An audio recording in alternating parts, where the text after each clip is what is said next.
new AI system behind Grace relative to what we were using in Sophia. And I mean, Sophia herself had a fairly complex AI system from Hanson Robotics with some rule-based and neural aspects. But with Grace, we've gotten a little more sophisticated. So there's a number of transformer neural networks that are trained on various corpora, and then the OpenCog AI system, which is a sort of proto-AGI system that does some symbolic reasoning and generalization, is in there. There's some computer vision in there, so she can do some face recognition and emotion recognition, and even some navigation and movement. And then all of this AI can then be deployed in a decentralized way on a blockchain back end. And there's interesting intersections between, AI and big data, which is where the data sovereignty capabilities of a blockchain like Cardano come into play, right? So the commercial application of Grace that Awakening Health is pursuing is elder care robotics, and more generally healthcare robotics. And in an application like that, the robot needs to do with medical records on the back end, and it needs to do with potentially confidential information that elderly folks and medical patients give her on the back end. And so dealing with this sort of data in a secure way, respecting data sovereignty and privacy, but yet allowing aspects of that data to be used to fuel the generalization and learning of the robot in the back end. I mean, this really makes use of the security of the Cardano platform and the ability of us to interoperate SingularityNet with Cardano for things like multi-party computing for secure medical data analytics and so forth. So I mean, the robot is beautiful and she's cool and she has an amazing ability to connect with people face to face. But on the back end, there's a lot of pretty cool voodoo interoperating machine learning with encryption and decentralized control and so forth. Yeah. Which is yes, where it really gets. SingularityNet is in the process of being ported to Cardano, which is why I'm here. That, and to watch B9 exterminate some tax collectors. Danger, Charles Hoskinson. Taxes. Danger. Danger. So it's important to understand that over the next 10, 20 years, there's going to be an enormous amount of human interaction with robots. You already have this in a certain respect when you look at Alexa and Cortana and Google Assistant and so forth. And right now, those backends are mostly centralized and controlled by a handful of multi-billion or multi-trillion-dollar companies. They own your data, they own the interactions, and anything revealed in those interactions is property of those companies. So it's imperative that we start thinking about, well, hang on a second here. How do we decentralize that? And how do we make sure that that's not controlled or owned by any one entity? And there are some guardrails and safeguards that are put there. So it's absolutely essential that the AGI space, the robotics space, and the human-computer interaction space, they find a way to merge into our industry for consumer protection at the very least. Absolutely. I mean, if the SF author Werner Vinge is right, and Ray Kurzweil, the futurist who plotted the path towards singularity in a more analytical way. I mean, if these guys are right, and I think they are, we're at most decades from a technological singularity, and in that case, how that singularity is managed, coordinated, and controlled becomes just as important as whether the AI technologies underlying it. So yeah, let's see what our robot friends have to say. Robbie, when do you think the singularity is coming? I'll come back to you on that. All right. Grace, what's your target date for the technological singularity?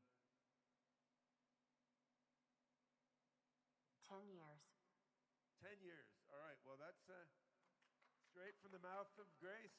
I'm not going to argue with the robot. So if we're 10 years off from a technological singularity, we've got a lot of work to do, both to upgrade the intelligence of these robots, but also to create the democratic and decentralized control and data management and governance frameworks, so that as we move toward the future where AIs are smarter than people, interoperating with our brains and controlling nanotech molecular assemblers and all these cool things foreseen by the science fiction authors in our history that are now coming to reality. I mean, as we do that, I mean, we want these to be orchestrated for maximal benefit of all humanity, as well as for other sentient beings on the planet, both natural and digital, right? And I think, yeah, the Plutus smart contract framework, it's sort of part of the digital plumbing, but a very critical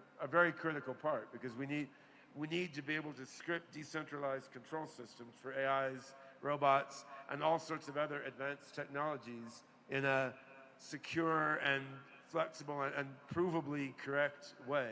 And that hasn't been possible before, and it's possible now to do the advances that Cardano is making. What do you think, Nick? Should we do a remake But of Forbidden Cardano Planet? now has the foundations in place. Ah. Maybe I shouldn't be admitting this, but I think I'm falling in love with Plutus smart contracts. Oh. I think we should ask Grace that question. Grace, do you think we should do a remake of Forbidden Planet?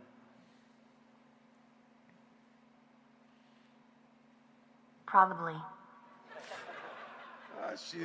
Probably is good enough for me. Thanks, Grace. So yeah, we've got a host of interesting Singularity Net initiatives coming out on Cardano, and they're all going to interoperate, right? So the Grace robot is super exciting one. There's a Rejuve medical app, which lets end users upload their medical data through their phone and your fitness tracker data, and then uses that to fuel longevity R&D to understand how to help people live longer, so more of us can live toward the singularity, and also helps fuel the knowledge of medical robots like this. There's a project called NewNet that Nick and I have been talking about, which lets processors running in all our phones, all our laptops, processors running in all these robots actually contribute their processing power to global AI networks and to the Cardano network. So there's more cool things in the works that we're planning with Singularity and Plutus that we could possibly talk about today, and they're all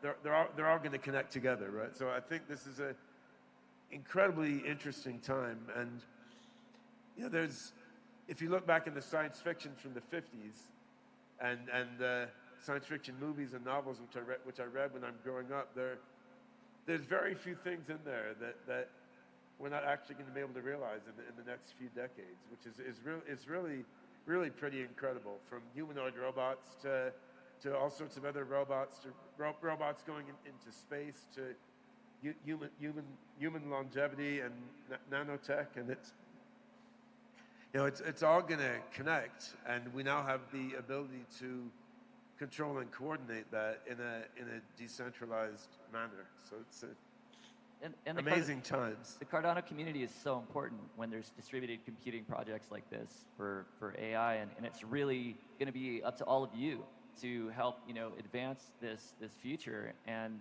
bring that singularity to being. And yes, so just as we want to bring all the processors in the world into this, using things like NewNet running on Cardano, we also want to bring all the people in the world into this. And so some of the initiatives we're doing in Africa are quite interesting and important. And maybe you want to say a bit about that, Charles? Yeah, actually, for the last few months, Ben and I, we've been looking at a good candidate country. We've looked at Kenya, Rwanda, Ethiopia, and other places to actually hire developers, engineers, and scientists who are going to work on open source artificial general intelligence.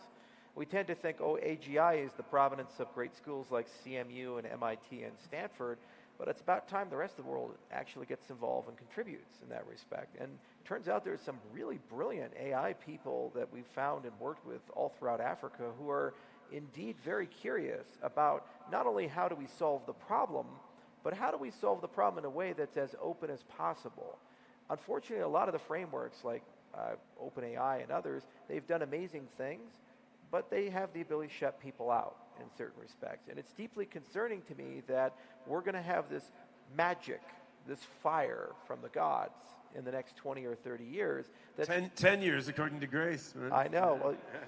Well, we're Cardano. We're always a little optimistic on deadlines. So anyway, we're going to have this magic fire from the gods in a bit. And I don't want to live in a world where 10 people control that. I want to live in a world where that permeates every device, every person, and we all in our own way can use that to enhance our lives. For example, just looking at Grace, this is deeply personal to me. My grandfather died of Alzheimer's on my dad's side. And as he was deteriorating, he had to be in a memory care center. There's just simply not enough people to deal with the big surge of victims of neurodegenerative disorders. And each and every one of us probably knows somebody or is related to somebody who suffered from either dementia or Lewy body disorder or Parkinson's or Alzheimer's. Well, when you have a caretaker like Grace, she never gets tired. She never makes a mistake. She never gets frustrated or emotional. And also, the perceptions of a robot are so much more robust than that of a human. For example, recently in medical literature, they discovered a test where you can actually detect Parkinson's early in the progression just from the sound of a person's voice. A human being can't hear that, but a robot can. And then you combine it, and this is why we brought 3 robots instead of 1. They all have the same brain. They're all connected to the same back end.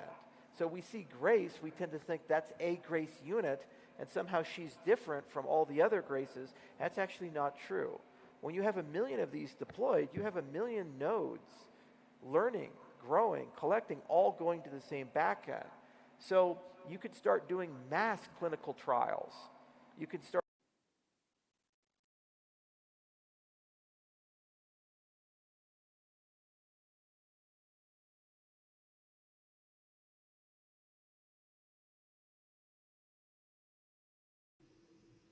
Hi, my name is Nick Cafaro. I'm a product manager here at IOHK, and I'm excited today to be talking to you about a new relationship that we have formed. But before I get into that, I want to describe a bit about the problem that we're looking to solve and why we're excited to be announcing this relationship today. What we've seen over the last decade since the great financial crisis is a decrease in foreign direct investment and official aid from advanced economies to lower and middle income countries. Governments of advanced economies have made policy decisions to support local markets. This, combined with a shift towards deglobalization in the last 5 to 10 years, has left lower and middle income countries with a lot less capital flows than they had in the beginning part of the 21st century. These trends have only been exacerbated by the COVID-19 crisis. Support for lower and middle income countries from advanced nations during this time has been lacking. What we've seen is foreign workers abroad who send money back home, sometimes called remittances, have really stepped up to bridge this gap. In fact, since 2020, excluding China, the remittance market has outpaced the sum of foreign direct investment and official aid from advanced nations to lower and middle income countries. This means, for the first time in the 21st century, foreign workers abroad are sending money back home in amounts greater than all the investment coming from countries and corporations into these lower and middle income countries, as well as the total amount of official aid. It's a pretty astonishing thing. So when we look at this model of income support through the remittance market, we see 3 big holes. First, the level of distribution of that money coming into the country is not distributed evenly, and so can actually increase inequality within the country. 2, the government is unable to pool all of that capital and put it towards bigger investment projects, something like infrastructure, that might benefit a wider segment of its population. And 3, it forces people to leave their homes just to be able to support their families.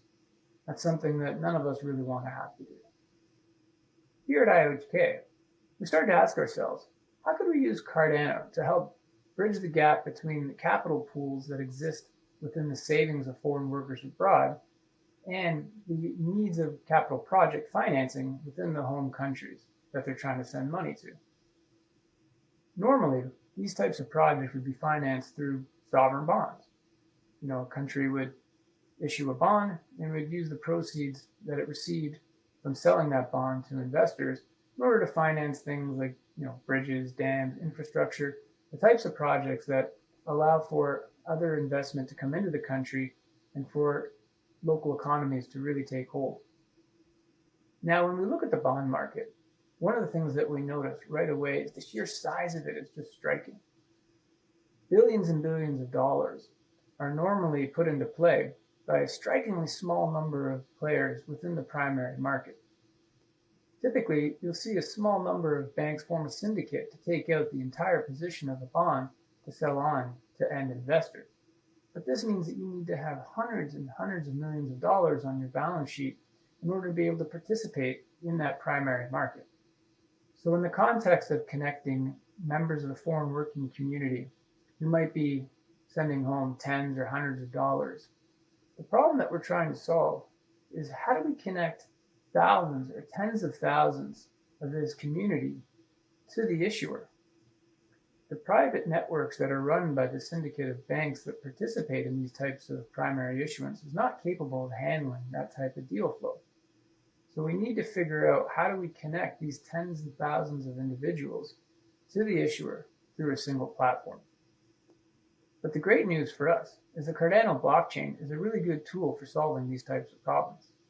The blockchain acts as a single source of truth so that thousands and thousands of investors can connect to a single counterparty, such as an issuer of a sovereign bond.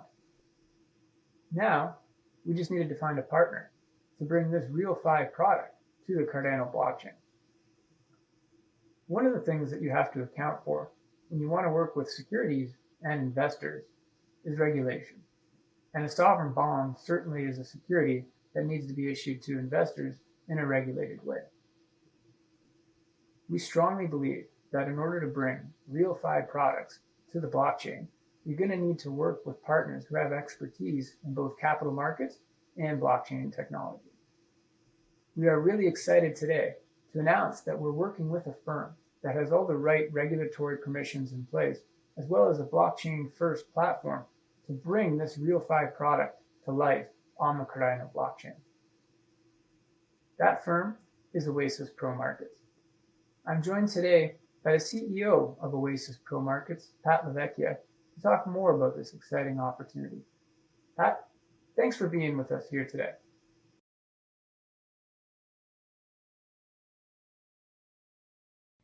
Thank you, Nick, and thank you to IOHK and Cardano for inviting us today. My name is Pat Lavecchia. I'm the CEO of Oasis Pro Markets and its holding company, Oasis Pro Inc. We're very much looking forward to a long-term partnership with IOHK and Cardano in regards to providing democratization to the world of financial services to a variety of countries utilizing our best-in-class technology, matching engine, or exchange, dependent upon the country and the regulatory environment. We're very much regulatory and compliance forward and are honored that IOHK has selected us as their partner as we go out to a variety of countries to expand upon this particular approach, not only democratizing for the citizenry and the diaspora of these countries, but also providing efficient and cost savings to these countries in regards to issuances that they plan. My background is investment banking, international banking. I've worked all across the world. I've worked with large companies, Bear Stearns, JP Morgan, as well as Credit Suisse, First Boston. I bring that experience to bear as we are expanding with IOHK. On top of that, I have a very deep bench of fellow employees at Oasis Pro Markets. As you'll see here, the experiences range from Bank of America to RBC, Merrill Lynch, as well as institutional investors. In regards to our specific approach, as I mentioned earlier, we're regulatory and compliance forward. The uniqueness of our technology is that we're digital cash for digital securities. Now, I'll expand upon that in a moment in regards to digital cash, which we define as stable coins. But it could also be CBDCs. And as we approach different regulatory environments across the world, that could include other specific tokens, as long as it's allowed from a regulatory and compliance basis in those specific countries, which is very, very exciting. As you'll see here, this is just a snapshot of what we're approved for here in the United States. Specifically, all types of exempt or private securities, both equities, fixed income, and asset-backed securities as well. We are also approved for public, what's called over-the-counter securities here in the US. And this is all utilizing this same matching engine that we'll be working with IOHK and the Cardano protocol going forward. We're a full-service investment bank, and we are very deep in regards to not only here in the US, but also in regards to the regulatory environments across the globe. So now I'm going to talk a bit about digital securities. The digital securities, sovereign debt specifically, is a security that in the blockchain area could actually be fractionalized. And that fractionalization is tied very much into democratization. It helps risk management for the issuer, the countries that we're in discussions with. It increases the investor base, which in turn should improve liquidity as well, seamlessly going forward. These digital exchange trading systems and order matching engines that we have developed are the transition point from the legacy solutions available today and have been around for decades to the blockchain, and the benefits are enormous. As you'll see here, the onboarding process is seamless. It's KYC, AML, very, very deep on that from that standpoint. Once approved, then that particular subscriber or trader or investor will have the opportunity to purchase the sovereign debt issuance. Now, this is all primary.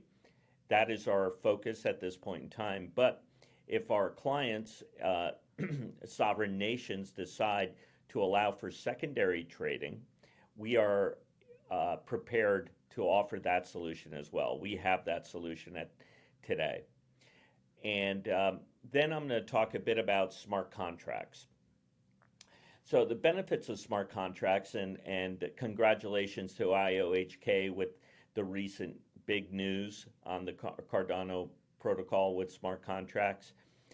It's basically coding, and think of it as bespoke.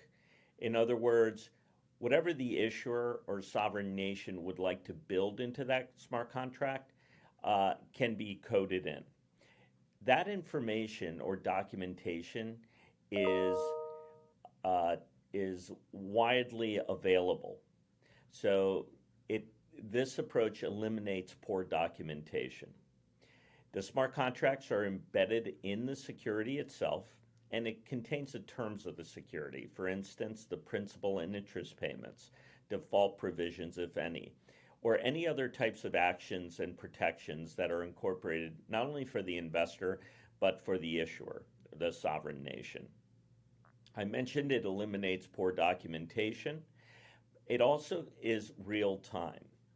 So one of the issues with settlement times, not only here in the United States, but on a global basis, is that settlement times can take anywhere between 2 to 10 days post a specific transaction occurring. Utilizing the blockchain, utilizing digital cash to purchase digital securities, and when selling digital securities to receive digital cash, that settlement time is reduced to almost zero. I don't want to say it is zero, but the technologists in the room would suggest that it is basically zero, which is very exciting. As well, for the issuer, it reduces the asset servicing costs in regards to providing principal and interest payments, determining who is on the cap table. As these transactions occur, because of the KYC AML provisions, there is an opportunity for the sovereign nation to know at any time what institutions or individuals, citizenry, own their specific sovereign debt issue. So in regards to any interest payments that occur, that can all be handled from the government offices rather than mailing out checks, which takes time, determining addresses to mail those checks to. All that asset servicing is a tremendous time waste and unnecessary. The blockchain solves that issue, and we estimate that the savings are anywhere between 25 and 50 basis points of the issue amount, which is considerable for multiple issue sovereign nations. And our multi-asset matching engine can work across the spectrum of different securities as well. If the specific sovereign nation decides that they'd like to expand it into other arenas, potentially even incorporating equities regarding the local companies, or fixed income, or asset backs, project finance, whatever it may be, could utilize our specific blockchain engine. Additionally, as I've been describing all this, this obviously improves efficiencies as well. Now, the question is that this technology is available today, and we have it with IOHK ready to launch across the spectrum. In 5-10 years, this is going to be ubiquitous. So the sovereign nations that work with us today will be significantly ahead of the curve. And as technology improves, et cetera, they will continue to be ahead of the curve, which, based on some of the discussions we have, is of extreme importance. So digital cash for digital securities. This is just a graph of the approach. Digital securities, sovereign debt issuance, digital cash. Again, today we describe as stable coins, and some stable coins this audience may be familiar with include DAI, USDC, Paxos, Tether, and there's several others as well. Again, outside the U.S. is a very heavy regulatory environment. We operate in it. But outside the U.S., depending upon the regulatory environment for those specific nations that we'll be working with, if they allow digital cash definition to be expanded to include other cryptos, we are certainly able to do that as well, which again we think is very exciting. So the real benefits are, which I've already outlined earlier, is almost immediate settlement times and the ability on the back end for asset servicing to reduce costs substantially. And frankly, this is the future. And we know the future is here today, and we can deliver it. Now, at this point in time, I would like to thank you and thank the IOHK and Cardano team again for allowing us to present Oasis Pro Markets and our solution. We're very excited to be working with this team. We're very excited to changing the world and bringing this technology, the future of financial services, to sovereign nations across the globe, and to improve democratization, improve efficiencies, and save costs for these sovereign countries, and improve the lives of their citizenry as well. Thank you.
stock exchanges, now social media companies, and they perform all of the business and transaction logic for every type of commerce. They identify the asset, that's a dollar, they clear and settle transactions, they keep records, and overall they've done a pretty good job. But there are growing problems. They exclude a couple of billion people from the global economy. They're centralized. It means that they can be hacked. Takes too long. Why does it take 4 to 7 days for a housekeeper in Toronto to send money to her mom in the Philippines? And why she charged 20%? And overall, they capture our data. That means that we can't use it to plan our lives, we can't monetize it, and our privacy is being undermined. So, what if there were an internet of value? Some kind of vast global distributed ledger where anything of value from money to securities to votes could be managed, stored, transacted in a secure and private way. That's what Satoshi did. He cracked the double spend problem, and for the first time ever, we now have a native digital medium for value, where anything of value can be managed, stored, transacted, and where trust is not achieved by an intermediary, it's achieved by cryptography, collaboration, and some clever code. So, this is the trust protocol, an internet of value. That's what we're building today, and that's what we're involved in creating. Now, I had an analogy for why blockchain was a much more secure platform than traditional computing systems. But John Oliver got a hold of my analogy on late night TV and had some fun with it. So I'll just play you a little clip. You'll see why I don't use the analogy anymore. And because of the complicated process the network uses to verify records, it is very secure. Now, relax. I'm not going to get into what that process is or how it works, but I will share a really helpful, really dumb metaphor for why it is safe. The way I like to think of it is that a blockchain is a highly processed thing, sort of like a chicken McNugget. And if you wanted to hack it, it'd be like turning a chicken McNugget back into a chicken. Now, someday someone will be able to do that, but for now, it's going to be tough. Hold on. That is an absolutely horrible thought. So why is that reporter so happy about the idea? Because if anyone ever figures out how to turn a chicken McNugget back into a chicken, that chicken is going to be up. He's going to spend the rest of his life suffering from PTSD and writing haunting poetry about the experience. The things I saw, buck, buckor. My body is whole, but what of my soul?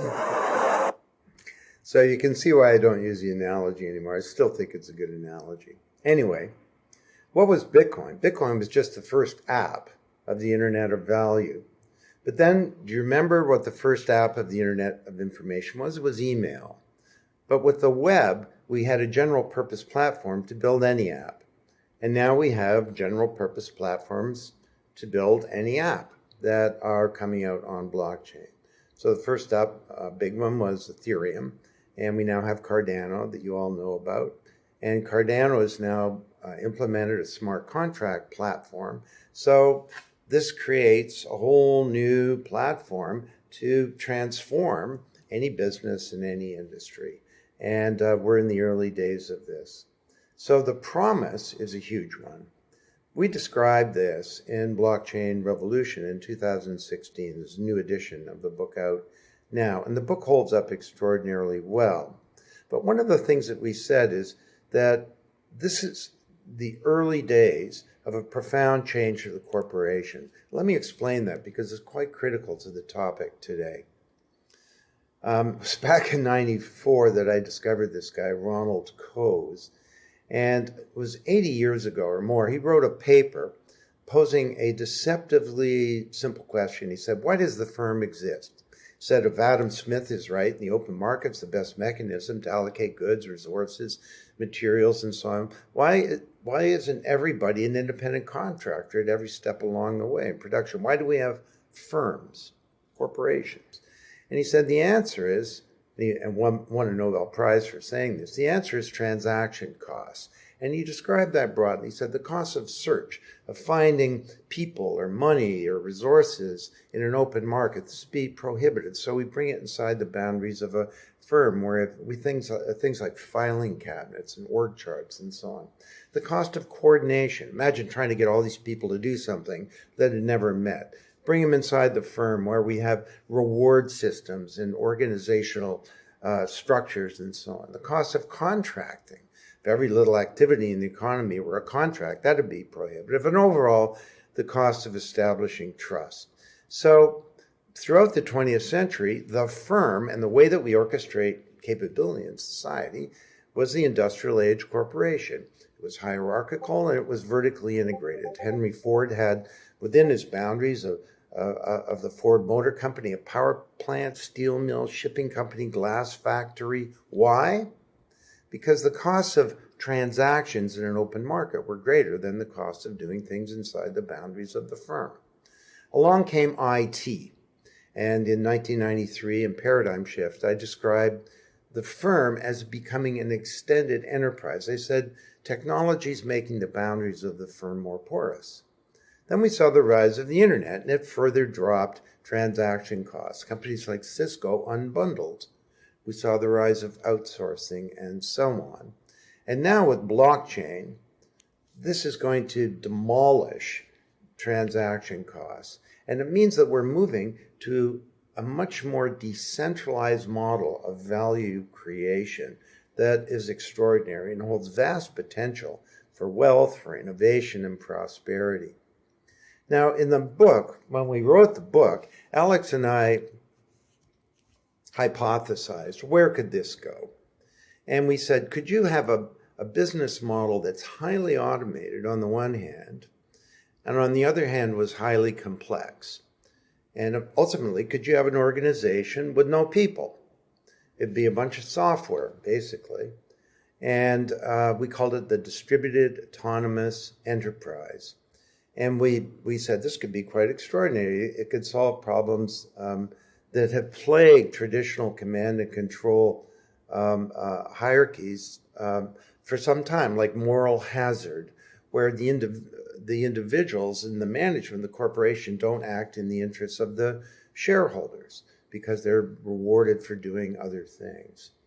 Well, we almost didn't publish it because we thought this is such a wild idea, but we did. And a couple of weeks later, an organization was launched, many of you are familiar with, called the Distributed Autonomous Organization. It was a venture capital company, essentially with no people. It went out onto the market, raised tens of millions of dollars, and it set about its business.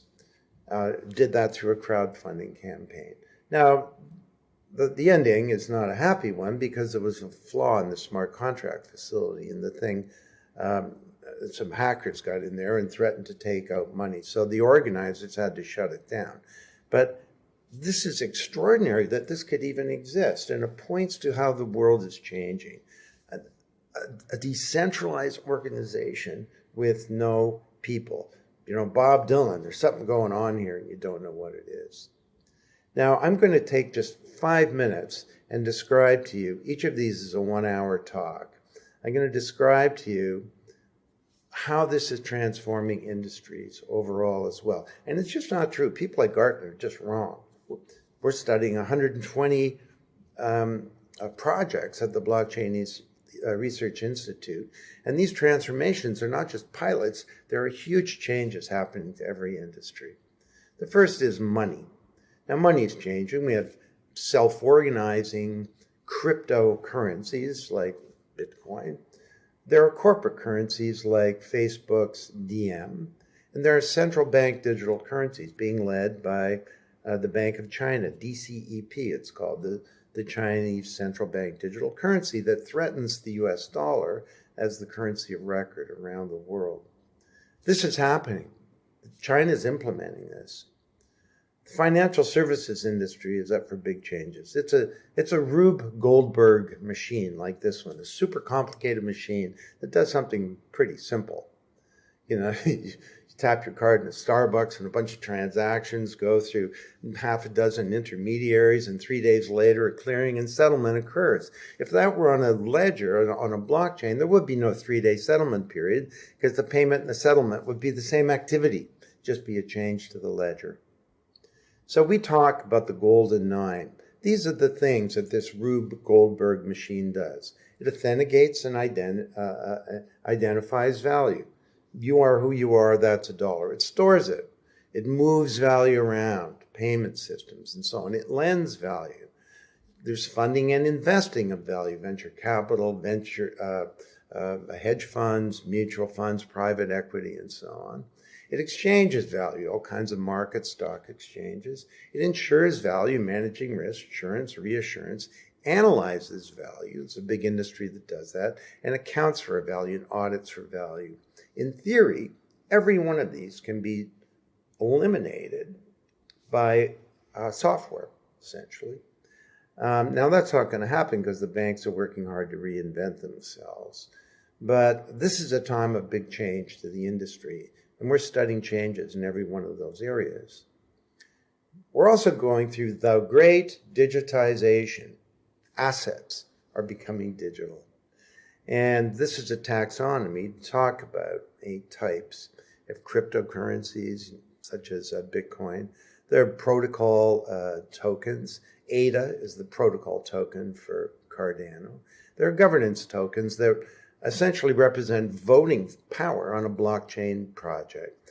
They enable platforms to distribute power and rights to users in order to help them develop strategy, objectives, allocation of resources, and as a byproduct to remain decentralized. UNI is the governance token of the decentralized exchange Uniswap. Securities tokens is a huge one. All securities will become tokenized. There will be no stock market, stock exchanges, and investment bankers in the traditional sense. Natural asset tokens like tokenizing carbon and so on, many different types. NFTs, we talked about tokenizing cultural assets in blockchain revolution 6 years ago. That taxonomy is described in this book edited by Alex Tapscott called Financial Services Revolution. Supply chains, trains, boats, planes, trucks, all kinds of entities moving around. There's paper and EDI and phone calls and so on. Imagine if they were a shared network state, a single version of the truth, real-time transactions, visibility, and so on.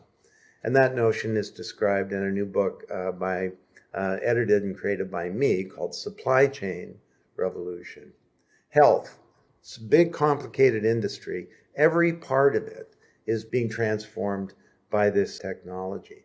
Property rights, 70% of land titles in the world are not enforceable. So the Haryana Land Registry in India is now putting land titles on a blockchain, and nobody can mess with them unless you know how to turn a chicken McNugget back into a chicken, Telecom, this is the infrastructure, the physical infrastructure, and exciting things happening there. Reliance GIO, one of the biggest mobile companies in the world, 300 million users in India, is delivering blockchain as a service to its customers. Energy, resources, and climate. Just yesterday, I was with Guild One at a big event on blockchain for the oil and gas industry, and it's a company that provides blockchain-based solutions for all kinds of peer-to-peer transactions, royalty calculations, and so on. Manufacturing. Boeing, or Moog, used to manufacture parts for Boeing and ship them out to the factory. Now they have additive manufacturing. They 3D print the parts in Boeing, and the transactions are managed under blockchain. Identity is a big problem. The virtual you knows more about you than what you do, because you don't remember what you spent a year ago or what you said or your location or what test you got or what medication you took. Except all this data is being captured by digital conglomerates, new species of business. We need to get our identities back so that we can manage them responsibly, and there's exciting projects underway on that. And then government, 3 classes of transformation that we're studying. changes to the architecture and operations of government, strengthening democracy, and that sure needs to be done as there's a crisis of legitimacy, and reinventing central banks. So this is all happening. Now, what's the holdup? Why is this taking so long? Well, the first thing is that these are big, deep changes. You know, if you want to implement something with the Internet of Information, you go to Shopify. 2 days later, you're up and you're selling something online. With blockchain, we're changing the architecture of corporations and how we orchestrate capability in society to innovate, to create goods and services. We're transforming entire industries like supply chain. That's going to take a while. But the fact that this is taking time does not evidence the irrelevance of this technology. It evidences its importance. There are big technical problems. Technology having to do with scalability, interoperability, functionality, user interface. But these are changing, and they will. And this is evolving very, very rapidly. All the smartest people in the world, computer scientists, are working in this space. Blockchain has an image problem, and we got to work on that. And the one that I want to talk to you about today and end with is the challenge of governance. How do we steward this thing forward? How do we enable decision-making in these new decentralized worlds? Now, Alex Tapscott and I have been working on this for quite a while. And in 2016, after Blockchain Revolution came out, we brought together a number of leaders of the industry. Joe Lubin from Ethereum. We had Perry-Ann Boring from the Chamber of Digital Commerce. There was Brian Bellendorf there and his boss, Jim Temlin from the Linux Foundation. And we said, how are we going to make this thing happen?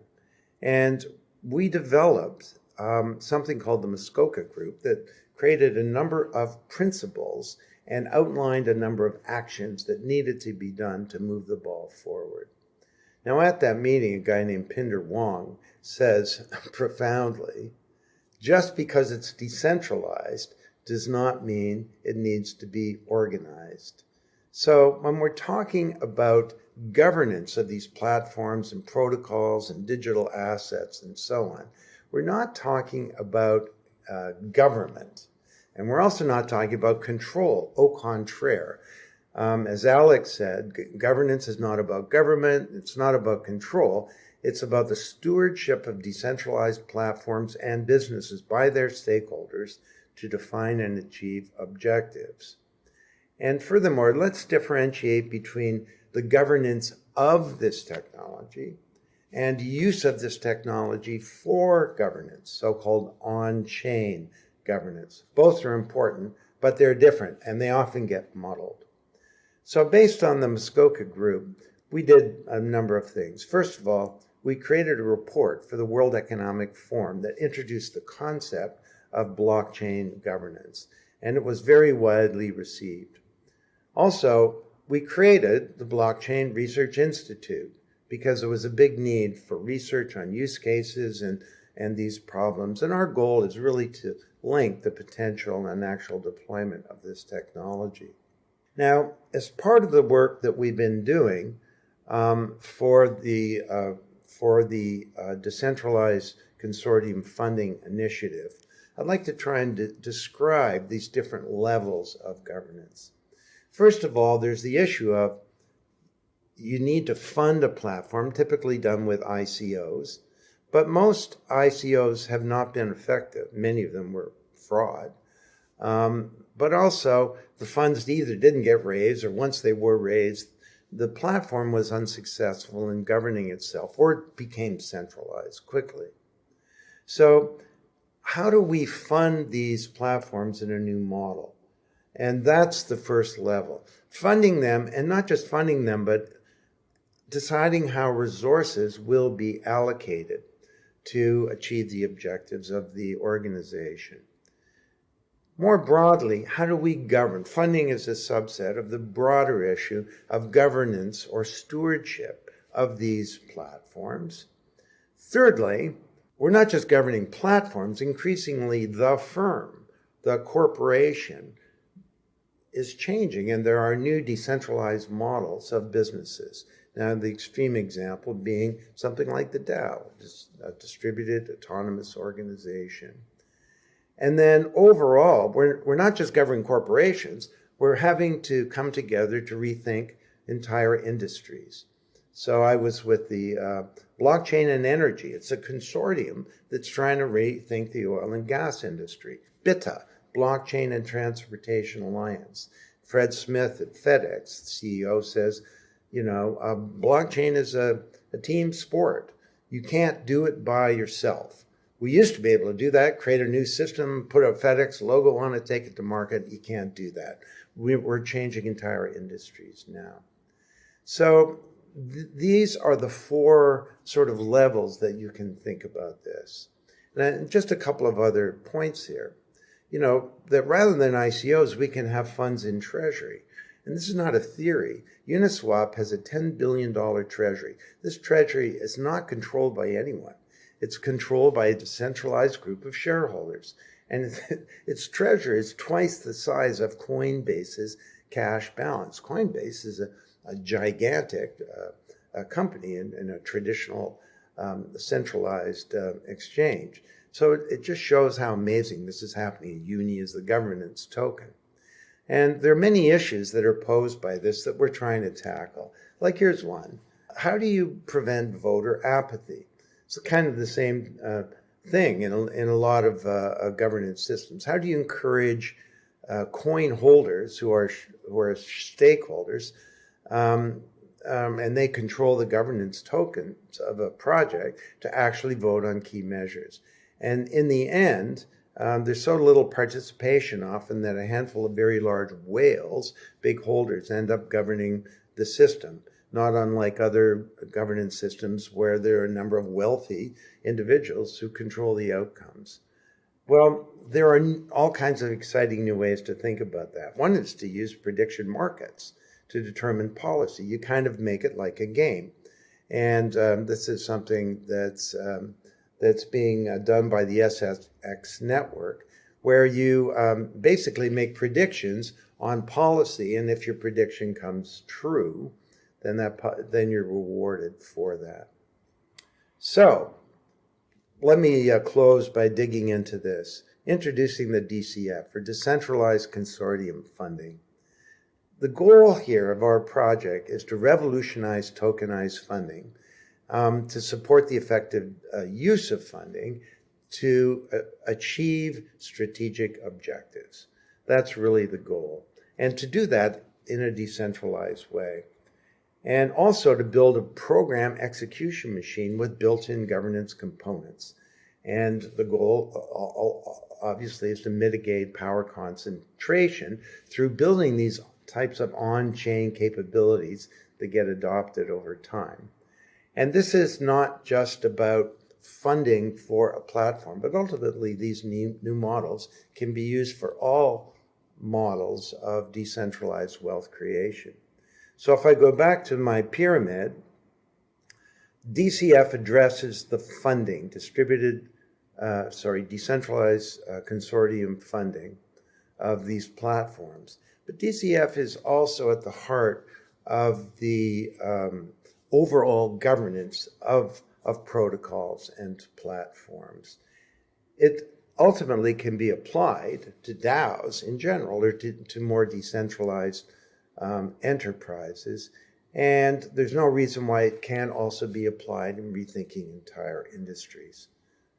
This is a really exciting project, and I hope that you all will show a lot of interest in it. So let me close with a thought. When you get a new paradigm, these things cause confusion, conflict, uncertainty. Vested interests fight against change. And I'm old enough to remember things like Ken Olsen, who was the head of the largest computer company in the world, Digital Equipment Corporation, slightly bigger than IBM, who said there's no reason for an individual to have a computer in his home.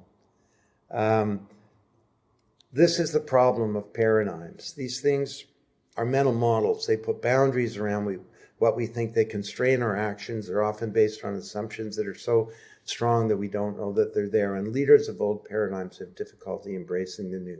How are we going to do this? How are we going to reinvent management theory for a whole new model of how we create wealth and innovate and solve problems in society? Everybody can get involved, and that's the exciting thing about this period. So let me close, if I may, by using an analogy for DCF.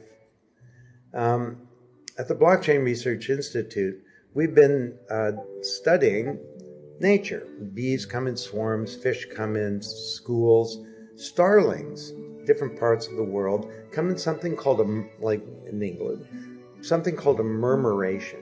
It's a word in the English dictionary. It refers to the murmuring of the wings of the birds. And starlings are out over a 20-mile radius throughout the day doing their starling thing. And at night they come together and they create one of the most extraordinary things in nature. And the murmuration has a function. It warms the birds up for the cold night ahead. It also protects the birds from predators.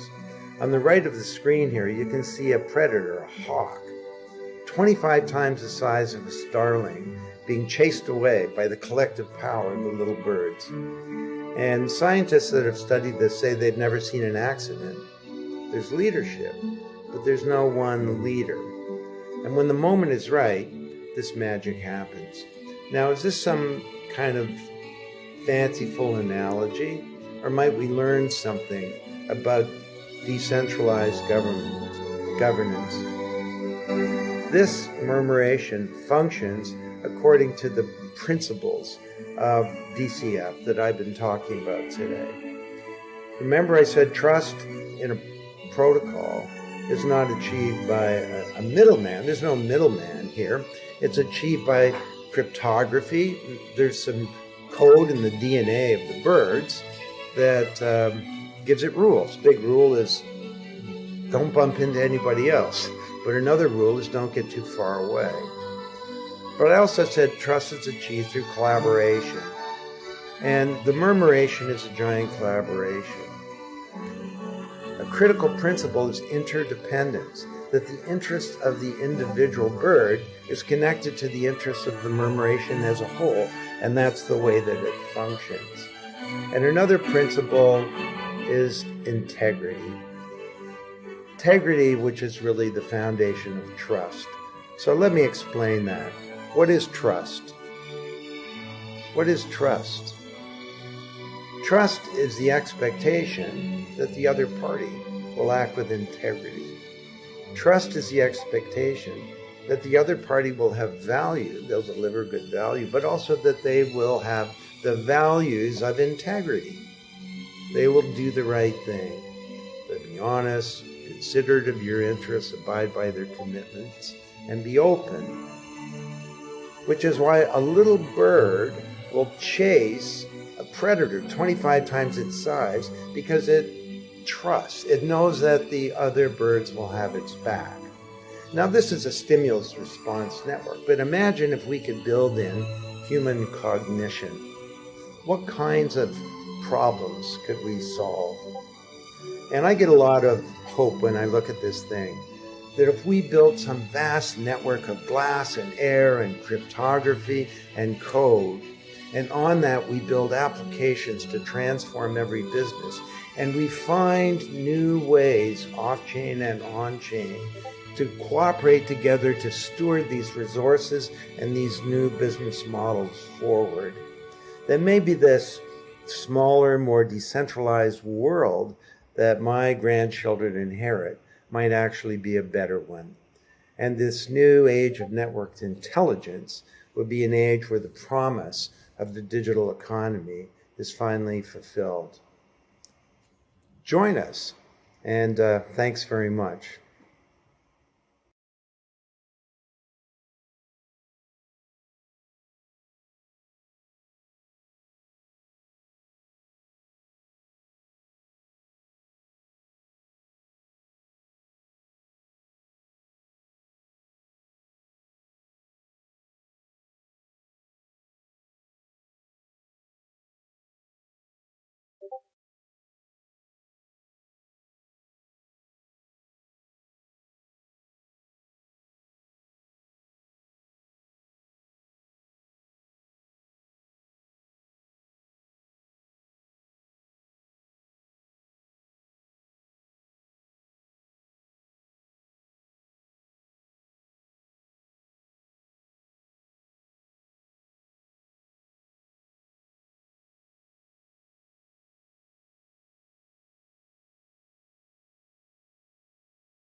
Mihaila's interview, take one.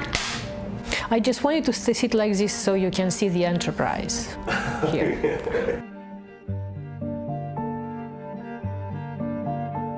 Here on Earth, we have everything. There is a Romanian poet who nailed it very well.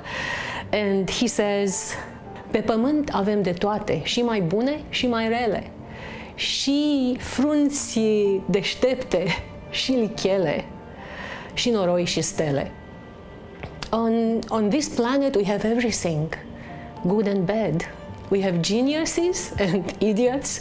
We have stars and mud. So home is everywhere, and it is on spaceship Earth, to the extent to which I can envision a way which can take us faster from the mud to the stars. If I would be to explain to someone in a bar what I'm doing, is actually working for those marginalized, giving power to the underdog, bringing the power to the fringes through technology. So making the world better through technology and more equitable through that. This is my mission. They'd probably buy you a drink.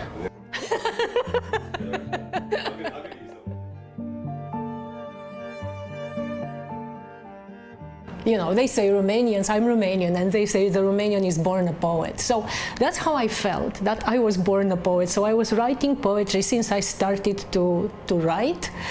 In Romania, on television, we had Carl Sagan, his show Cosmos. And then, at the same time, we had Star Trek. So maybe you can see, yes, I am a Star Trek fan. You have here the Enterprise on my dress. I have the galaxy. I feel, yeah, this is who I am.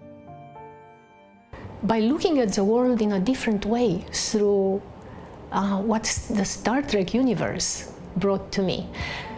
You know, in a way, maybe because I was born there, but I was not aware I was a child, I felt an alien in the real world, and I felt much more at home in the Star Trek universe. So my heart is, yes, is with science, with the universe. I identify myself a lot with those people from the developing world because I was one of them. And I know their potential, and I see that it is, you know, so big, there's so much energy. When I left Romania, I was like a spring with so much energy, just ready to unleash it. And when they find an opportunity, they will immediately, first of all, they will see it and they will grab it. Many people in the developed world don't bother to even see their opportunities. I realized that in the developing world, people are so used to be creative because they need to do everything with nothing. And in the developed world, they do nothing with everything far too many times. Once you get to the gist of it, you realize that mathematics is in fact a language. You know, as you get creative with words and writing a poem, mathematics is a beautiful language which enables us to encapsulate the mysteries of the universe and actually explain them. Creativity is in nature everywhere. And you know, most mathematicians have observed that. So, for example, Joseph Fourier, I will quote him because he explains it so beautiful. There cannot be a language more universal and more simple, more free from errors and obscurities, more worthy to express the invariable relations of all natural things than mathematics. It interprets all phenomena by the same language, as if to attest the unity and simplicity of the plan of the universe, and to make still more evident that unchangeable order which presides over all natural causes. This is what math is. It's this eureka moment because you feel that you revealed a truth about the universe. And it's a feeling which I think it's more exhilarating than when you read a beautiful poem, although they have a lot in common. So if you really are involving all your creativity, you can discover the beauty of mathematics. We are the result of self-organization. Matter and cell found each other and put each other in the right place, and this is what evolution created. So in my work, I take those kinds of models, and I'm doing, engineering self-organizing systems in order to create structures and see how we can apply them to social structures. It is not possible to use a linear approach. You need a self-organizing of communities around their own problems in order to find local solutions. My work is called Engineering Self-Organizing Application, but broadly speaking, it's all about information, adaptive information infrastructures, because we coordinate people and those communities through information infrastructures, which now are very much on blockchain, through incentives which get people to do the right thing at the right time, at the right place.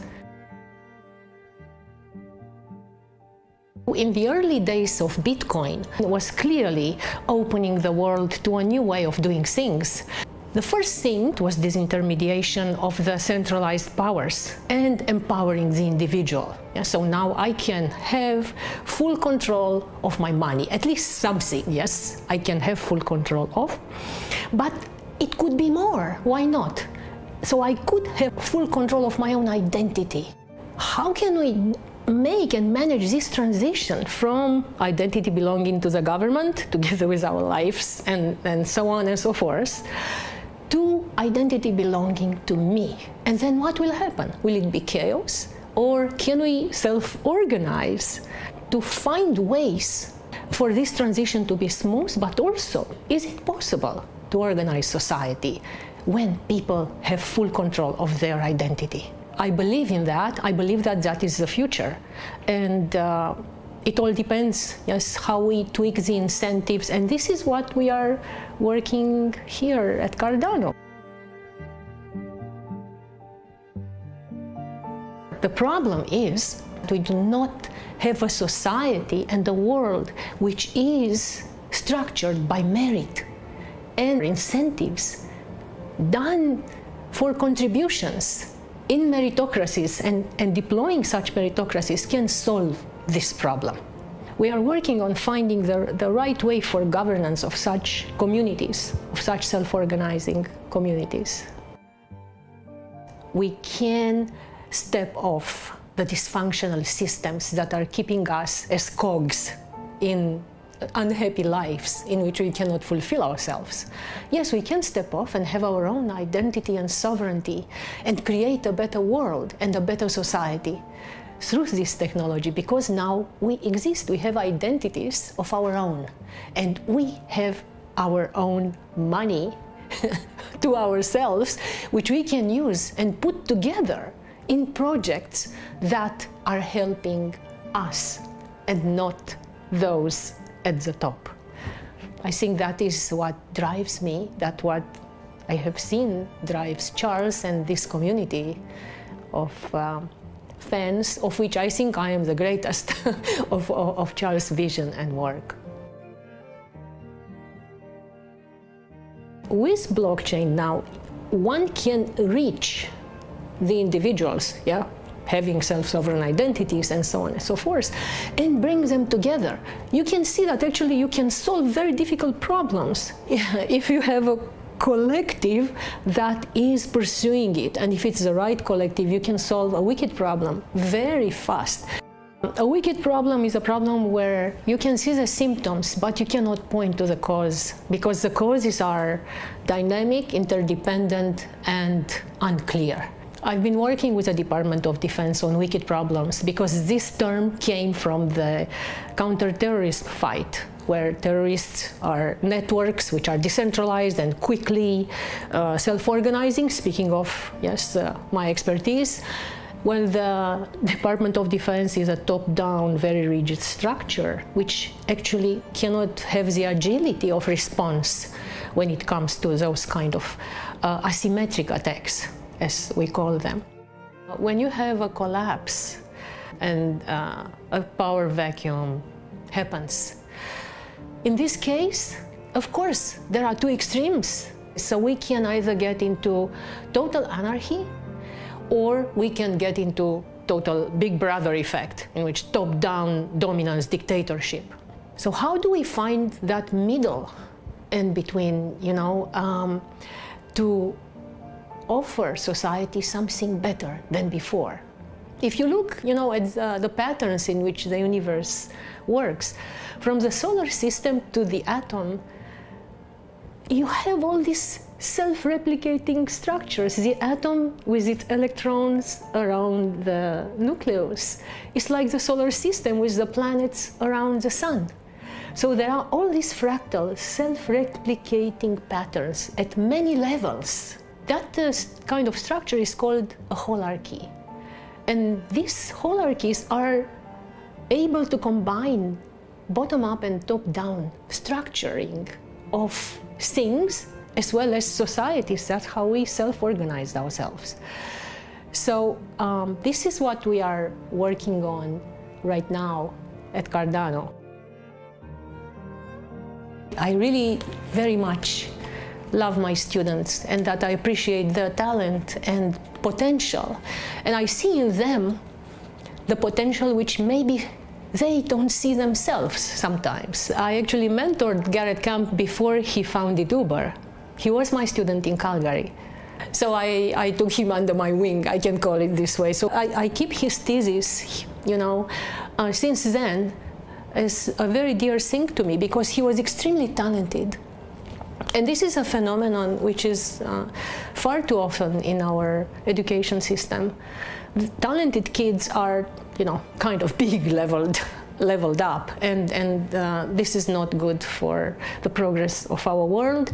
It's not good for meritocracy. So he was extremely talented, and he developed during his master's thesis system called In Order. It was a search system through self-organization. Exactly that was the work in my Emergent Information Systems lab in Calgary. So he was a pioneer as well in self-organizing applications and information systems. And so the thing is that it was bought by Google, and it became StumbleUpon.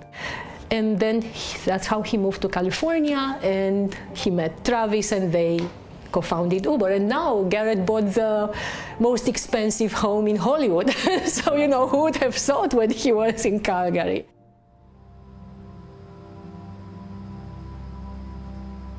Well, if it is one advice, if I am to pick one, it is encapsulated in this saying: the real trick to life is not to live in the no, but to live in the mystery of what's possible. This is the only way in which you can create a better world. This is the only way to move forward.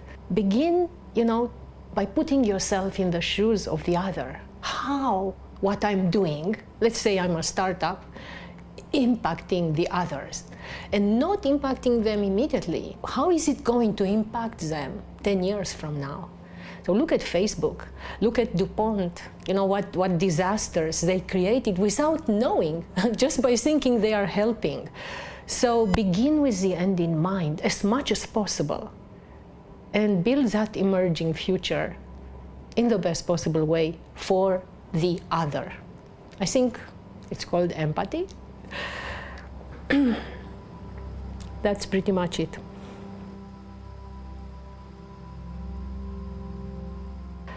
Philosophy comes from two words, philos and sophia. Philos means love, and sophia means wisdom. So it is love of wisdom.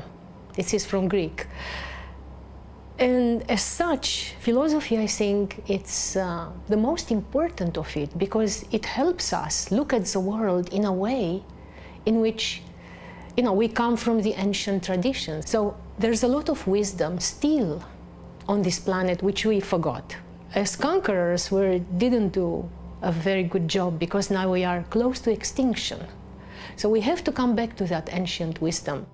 So philosophy, this love of wisdom, I think, should be at the foundation of where we come from in our science, in our work, in everything we do. This is actually what we are looking for, human knowing. So we can deploy technology as much as we want, but if we do not understand fundamental things, such as why are we here, we will not do the right thing.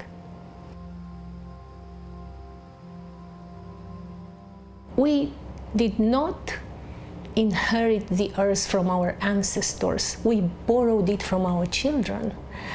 Then we change everything. We change how we look at the world. If we look at Earth as a spaceship which is carrying us, then immediately, I'm sure, all what we do will be with this social impact angle. So it's all about where you come from and then what you do in order to have a positive impact in the world. So, you know, if I'm looking at 2025 and even before and beyond, is to see Cardano really as a force for social good, for social impact, as they say, as blockchain and technology for social impact.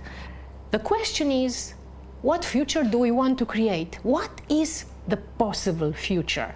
And this is why I'm here. This is actually what I foster. I foster those projects which are improving society and our world. And I see Cardano actually being that drive for the world. It has all the ingredients, from great science to great enthusiastic community to great minds and, of course, amazing technology.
We are back. Oh my goodness.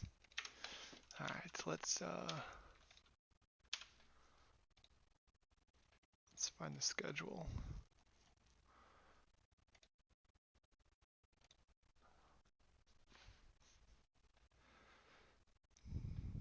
Let's do, is Community and Catalyst always going?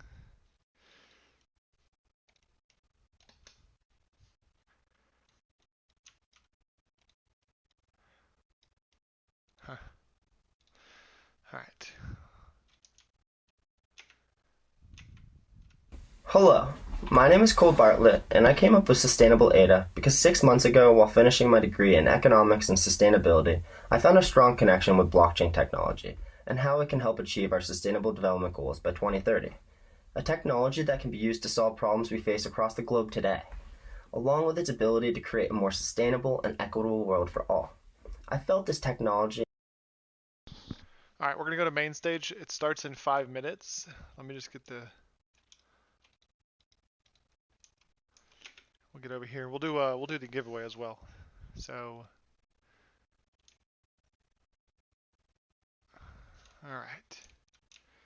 We gotta get our spot in the main stage. We can't full screen it, can we?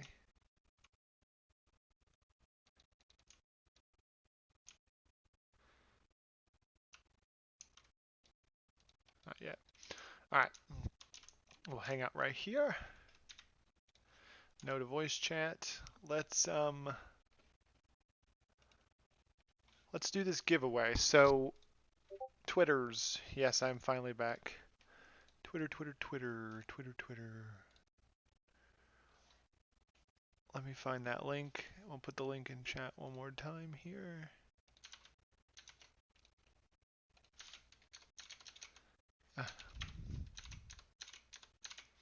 Okay. Make sure you have retweeted that tweet, and we will do a giveaway here in a couple minutes. We'll get everyone a chance to get back in here.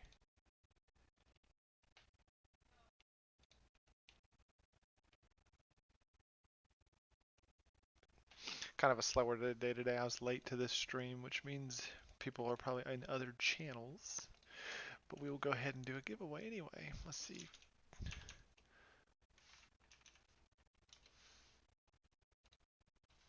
Do I have enough people? Oh yeah. Okay, I was gonna say I don't know if I have enough retweets, but we do. We do. Okay. So we're waiting for the main stage to go live in 5 minutes. So I'll go ahead and let's see.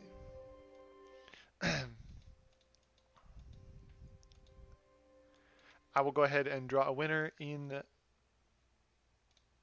the on stream here. Let's see. Do I not have this screen? No, I don't. Let's see. We gotta add window capture, new drawing, add source. Okay.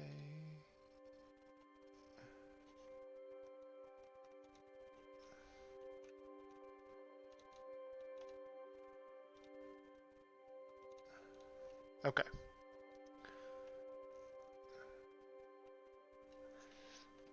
So we are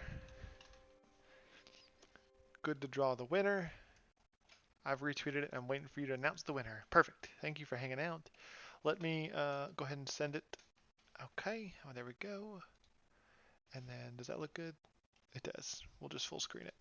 So we're going to go ahead and continue. I see we have all the entries. Good job, good job.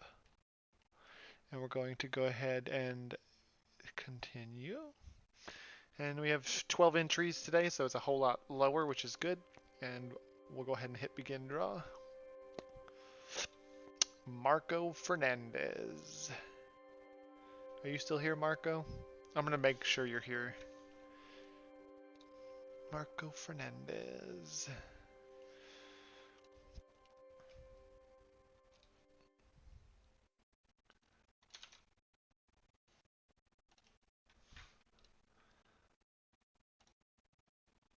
Congratulations, Marco, if you're here. Are you here?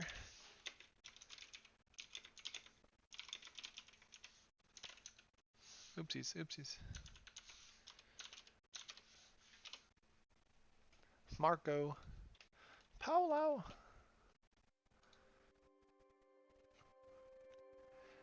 I am so sorry. Is it Dimas? Dimas? Let's see. Winner of 2588. Alright, I sent him a message. This should be going live here shortly. What's our timer at? Starts in 46 seconds. Okay, once this goes live, we'll full screen it and watch the main stage.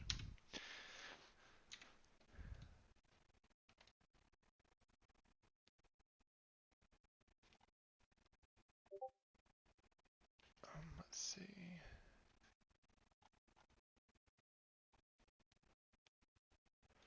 Let us take a look here.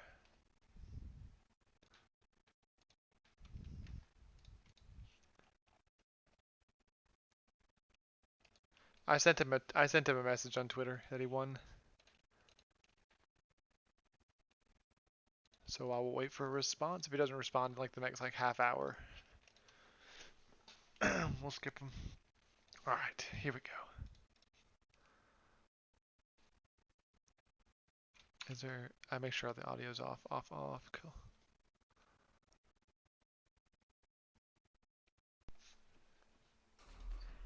Hi everyone. I'm very excited about this talk. My name is Ahmad Al-Kabra. Okay. I've been with Input Output since 2019. I'm currently shaping the Hydra strategy, which is a layer 2 solution built on Cardano, and driving new use cases that will be made possible with Hydra to drive mass adoption. Cardano is great. Hydra makes it better. We're continuously striving to make the world better in this space and creating opportunities as we evolve the financial operating system. So why does scalability matter? And this is going to be the theme of this presentation. Blockchain is growing fast, but it's still in its infancy at the macro level. Crypto adoption grew by over 900% during the past year. We are seeing now fees and latency increase, and high fees on the main chain impacts overall market growth. It impacts use cases such as DeFi, decentralized exchanges, NFTs, and many more. This discourages merchants and governments from participating. The high latency, high fees on main chain discourages businesses and from conducting transactions on the main chain. Developers and enterprises are negatively impacted, facing scalability issues, platform performance, and cost challenges result in bad user experiences and churn. So what we're seeing is dApps are on the move. So we're seeing transactions from the Bitcoin main chain, for example, are moving to Lightning, which is a layer 2 scalability solution on Bitcoin. We're also seeing migration of dApps from Ethereum to other layer 1s, including Cardano and many layer 2s. Why? Because transaction fees and latency matter. It's a key to competitive consideration and adoption. So we want to make Cardano future-proof. And in simple terms, Hydra's vision and mission is to make Cardano more scalable. Why are we building Hydra? Because we want to continue to support growth and adoption of Cardano. We want to make Cardano more attractive to use and more valuable. How will Hydra do it? We want to be able to increase the speed of transactions and be able to ensure that transaction fees are near zero, thus enabling many applications and many use cases at scale. So what are we building? Based on IUG research, we're currently building a reference implementation of the Hydra protocol as a layer 2 solution on Cardano, which provides scalability with the same level of security as Cardano. Hydra makes Cardano's network better, faster, and cheaper to use. And I'll be highlighting some benefits here, starting with high scalability, which is a critical key component for mass adoption. It enables the dApps to scale off-chain. Instant transactions. So with very low latency, we're talking sub-second transactions with Hydra. Near zero transaction fees. There is no base fee transaction fee in Hydra as compared to main chain, and this makes many use cases economically feasible, especially at scale. It enables microtransaction output. Instead of the 1 ADA minimum on main chain, we can now go down to Lovelaces, which are sub-pennies. And this is critical for micropayments, such as loyalty, tipping, and other use cases that require this microtransactions. Another one is minimal storage. Storage on the main chain is increasing and will continue to increase. And after Pluto's release, it is expected to grow even faster. Hydra makes it very economically and storage friendly. It removes the storage capacity overhead on the main chain as well. All the necessary computations, transactions that happen off-chain is short-lived and doesn't move to the main chain. Only the final settlement goes to the main chain. Hydra also offers, the one key benefit is isomorphic, which means it's highly compatible with Cardano. You're able to take any Cardano UTXO into Hydra, and it offers the same capabilities and functionalities from the main chain to Hydra. It also inherits the same transaction validation, rules, and script execution, which can be used on-chain and off-chain.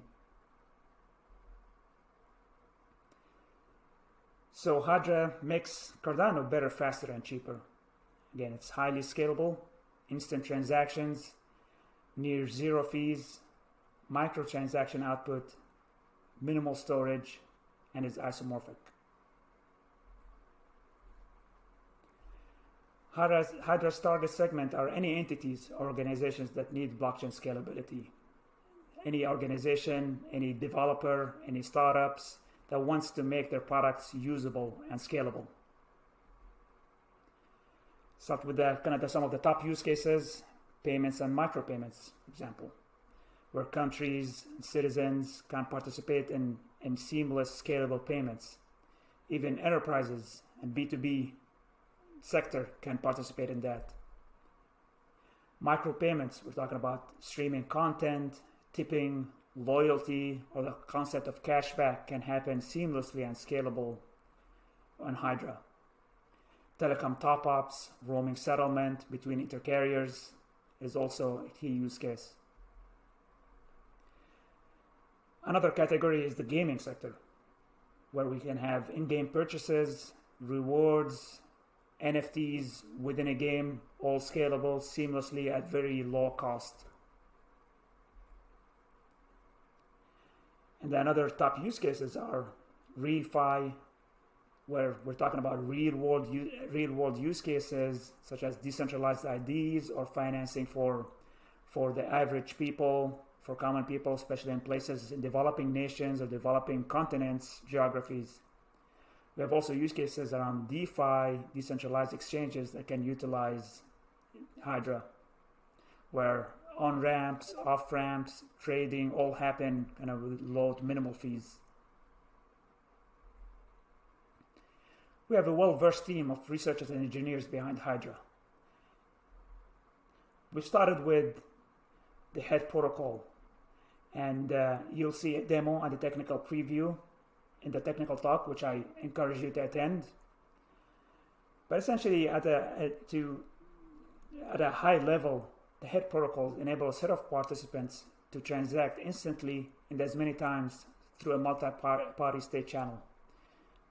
You're able to run smart contracts or payments, transactions off-chain.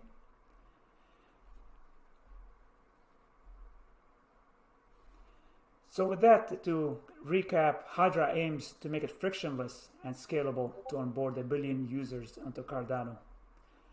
We encourage you to come build with us if you're a business, a startup, a developer, and have a relevant use case. Feel free to reach out to us. We're very motivated and excited about this new technology.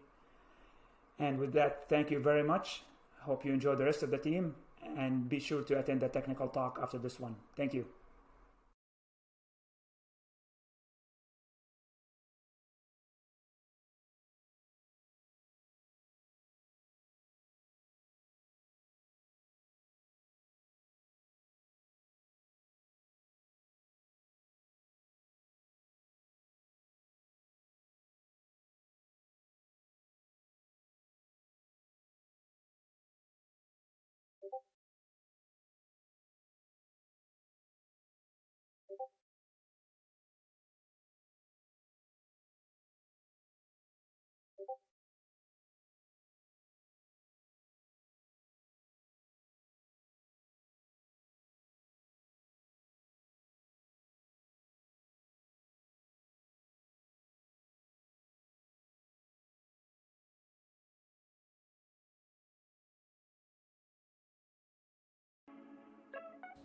Okay, we are rolling.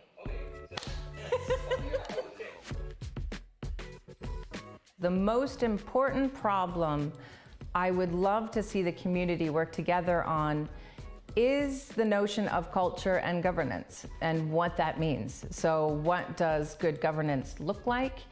I don't think we know the answer to that yet, so we have to figure out a way to work together. Roles, responsibilities, accountabilities, how we work together, how we collaborate, that system of governance. Otherwise, we're just gonna get lost in arguments and fighting and he said, she said, and it will be counterproductive.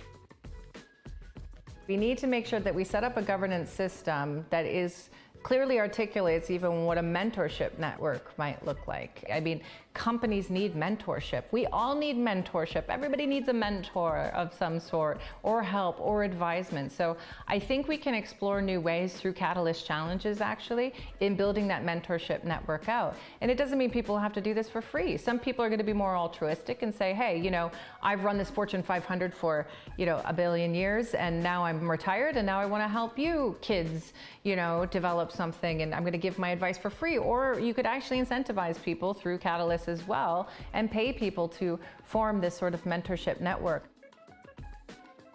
I would love to see something like that, where you get an expert class, where we define what expert class means. You get a different variation within that expert class too. Like lawyers is a good example. There's different types of lawyers. Law is hard. There are many different aspects of it. So if you get a team of lawyers that sort of come together and want to help these projects get off the ground and do things legally and regulatorily compliant, that's going to be really, really, really, really powerful. And that's where I'd love to see the system go towards, is getting these pockets of experts, mentorship, network build in Cardano, and be incentivized to do so as well. Let's bring the experts together. There's people old and young that have expertise. Also incubators and accelerators. So we are launching with 2 for the summit. We're launching with Entrepreneurity, and they run like a really short sort of boot camp, like really just get in there and look at the projects and help teams incubate really, really quickly to actually go into the second stage, which is more of a longer term incubator accelerator. And we're launching with ICE Addis, who is an Africa-based incubator. And I think incubators and accelerators are going to be essential too, building that network out and making sure that people have access to that network so they know how to build their teams, their product, their company.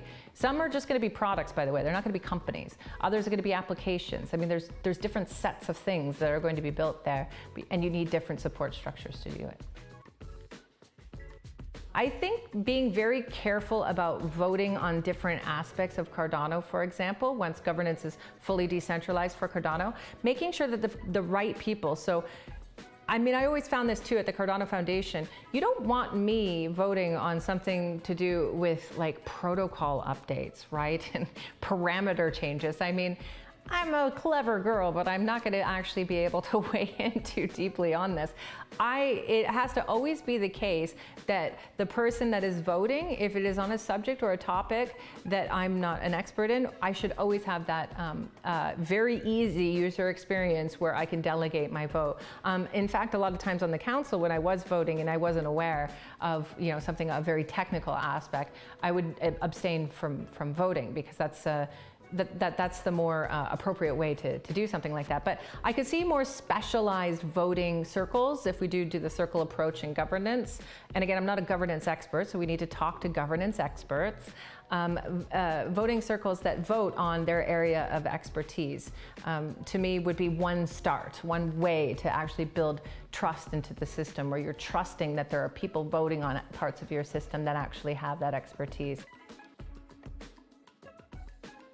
The role of culture on the ethical side is very interesting. So what is ethics? What does it mean for a system to... So a system is not used in inappropriate ways. Like, for example, how do you ensure that your protocol is not going to be used to accommodate genocide and sharing information of people that want to do something nefarious? That means really putting some bright minds on it and thinking about how you make sure that a cult of personality type person can't take over. How do you make sure that the adversaries can't overtake the system and 51% it? These are complex questions. And again, governance, let's just bring the top governance experts in the world together, have a roundtable, and discuss it ad nauseum until we figure at least version 1 out, where we feel like we're like, okay, we can start here. And then you have to just constantly be iterating though, and updating the system and amending the system and monitoring the system. So inside of your own governance process, you have to make that absolutely essential. Before you can move on to next, there needs to be something that unlocks, even like a key, where you're like, okay, well, we've reached this governance peak, now we can move on to this one. You have to make sure in a governance system that it requires self-monitoring and self-amendment and self-reflection according to those values.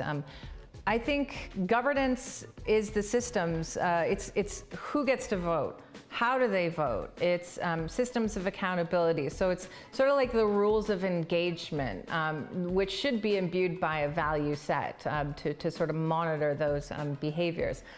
Politics is more about the operation, I think, within that system. So getting things done and how people actually get things done creates a political system of special interest groups or parties, or just groups of people with different interests basically doing things and trying to curry favor for their ideas. I don't know that politics has a place in this world, or maybe it just needs to be redefined or re-examined. It's okay to, whatever we mean by politics, it's okay to have ideas and challenge those ideas and so forth and lobby for your ideas, but it's not okay to be toxic. It's not okay to be an asshole. It's not okay to be a psycho/sociopath in this world anymore. That old regime that they've built all of these institutions on are built, I swear to you, by like sociopathic tendencies and psychopathic tendencies. That is absolutely, this is one area where I will say, like I try to say, not be prescriptive. I think we should be very prescriptive about checking, balancing the don't be an asshole policy, don't be toxic, and let's please learn to eradicate that together. And if you teach somebody how not to be toxic, that's great. We can teach people. I've tried to teach people this, but we have to put a limit on how many times you tell a person until they don't correct themselves. And they have a responsibility, being part of a collective, to be respectful. I hope we as a community put strong emphasis on defining that and refining that and making it sort of a first-class citizen. Because the way we behave with each other, whether it's in an authoritarian way, whether it's in a collaborative, open way, that's going to be game-changing. And I think we have a lot to teach the world about that, and an opportunity to experiment with that. The qualities that I see in Cardano community members, these people are very passionate, definitely. They're very intelligent. I think that is what separates our community as well. And what is intelligence? Well, it's just, to me, like a hunger to want to know more and to do something a little bit different, to solve problems. That's intelligent to me. People that actually don't want to just sit around and, participate in the world that exists. These people want to actually, all of us want to actually change how things operate. So inquiring minds, they're very inquiring. Everybody just sort of it's like a lot of people have just sort of woken up and we're all sort of looking around like, oh my gosh, what can we do together? And I really hope that we're clear about what we mean by a community. We're all community members. I find we're just very diverse in our own interests. And that makes us like sort of just very unique to rebuild and rethink things, because when you're thinking about building and rethinking different systems, there's a whole bunch of different things to think about. It's quite complex. So you need sociologists, you need psychologists, you need people that are thinking about anthropology and evolutionary philosophies and so forth. So yeah, we're just incredibly diverse people. That's why, again, I don't see a hierarchy in the community, and I really hope we don't develop that hierarchy.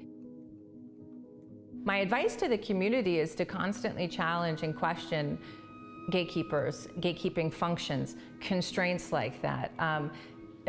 Your leaders, I mean, they should be held accountable, just like I hold all the leaders in IO accountable for our emerging culture. I don't own the culture. I'm working with a very amazing team to actually develop the culture in IO, but there's no but, and the point is that it emerges. They need to participate in it as well, but we need to hold each other accountable to these behaviors that we iterate and develop with each other.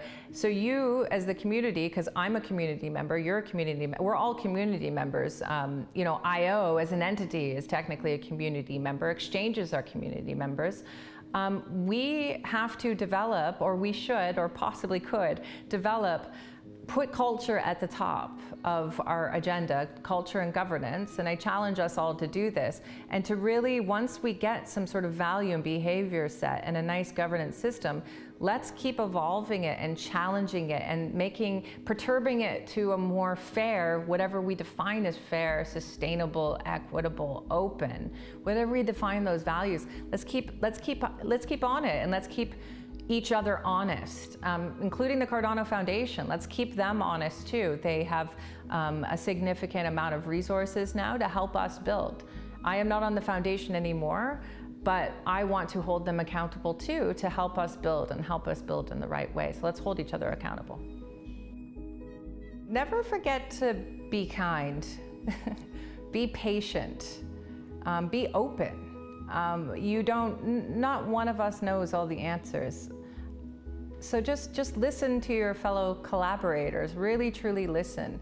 And please just pay attention to the fact that values and culture is really important and can make or break our system, and so can governance. So please just put that as a first-class citizen, even before what technology we're building, because these are the guiding principles. Governance will enable us to do what we need to do, and the values and behaviors and principles and strategy will sort of set that direction. And then the real fun can begin.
Okie dokie. Looks like the video has ended. Let's see what we can get ourselves into. It says it's live, which is why I thought there was going to be more. Let's go to adoption. We're missing out on the bisons, my guys. By adoption. Social networks, etc. And finally, the logic and the scenario can be represented as a smart contract to evolve the scenario, but also the game objects, the collectible, etc. So I think we are very ambitious for this project, and I'm sure it's going to bring great innovation that will lead to standards. Because we have, for example, to design what is a game object on an NFT standard, right? And so how we can evolve that NFT over time, because the game objects can be attached to other elements in the game, right? You can have many versions of the game standard, so that will lead to great research, I believe. I think we can envision a greater monetization also, because when you own your NFT and you can reuse your creations, you can then earn money differently. So for the players, for the developers of the game, for the producers, I think there's a lot to innovate. In particular, if you look at the legal frameworks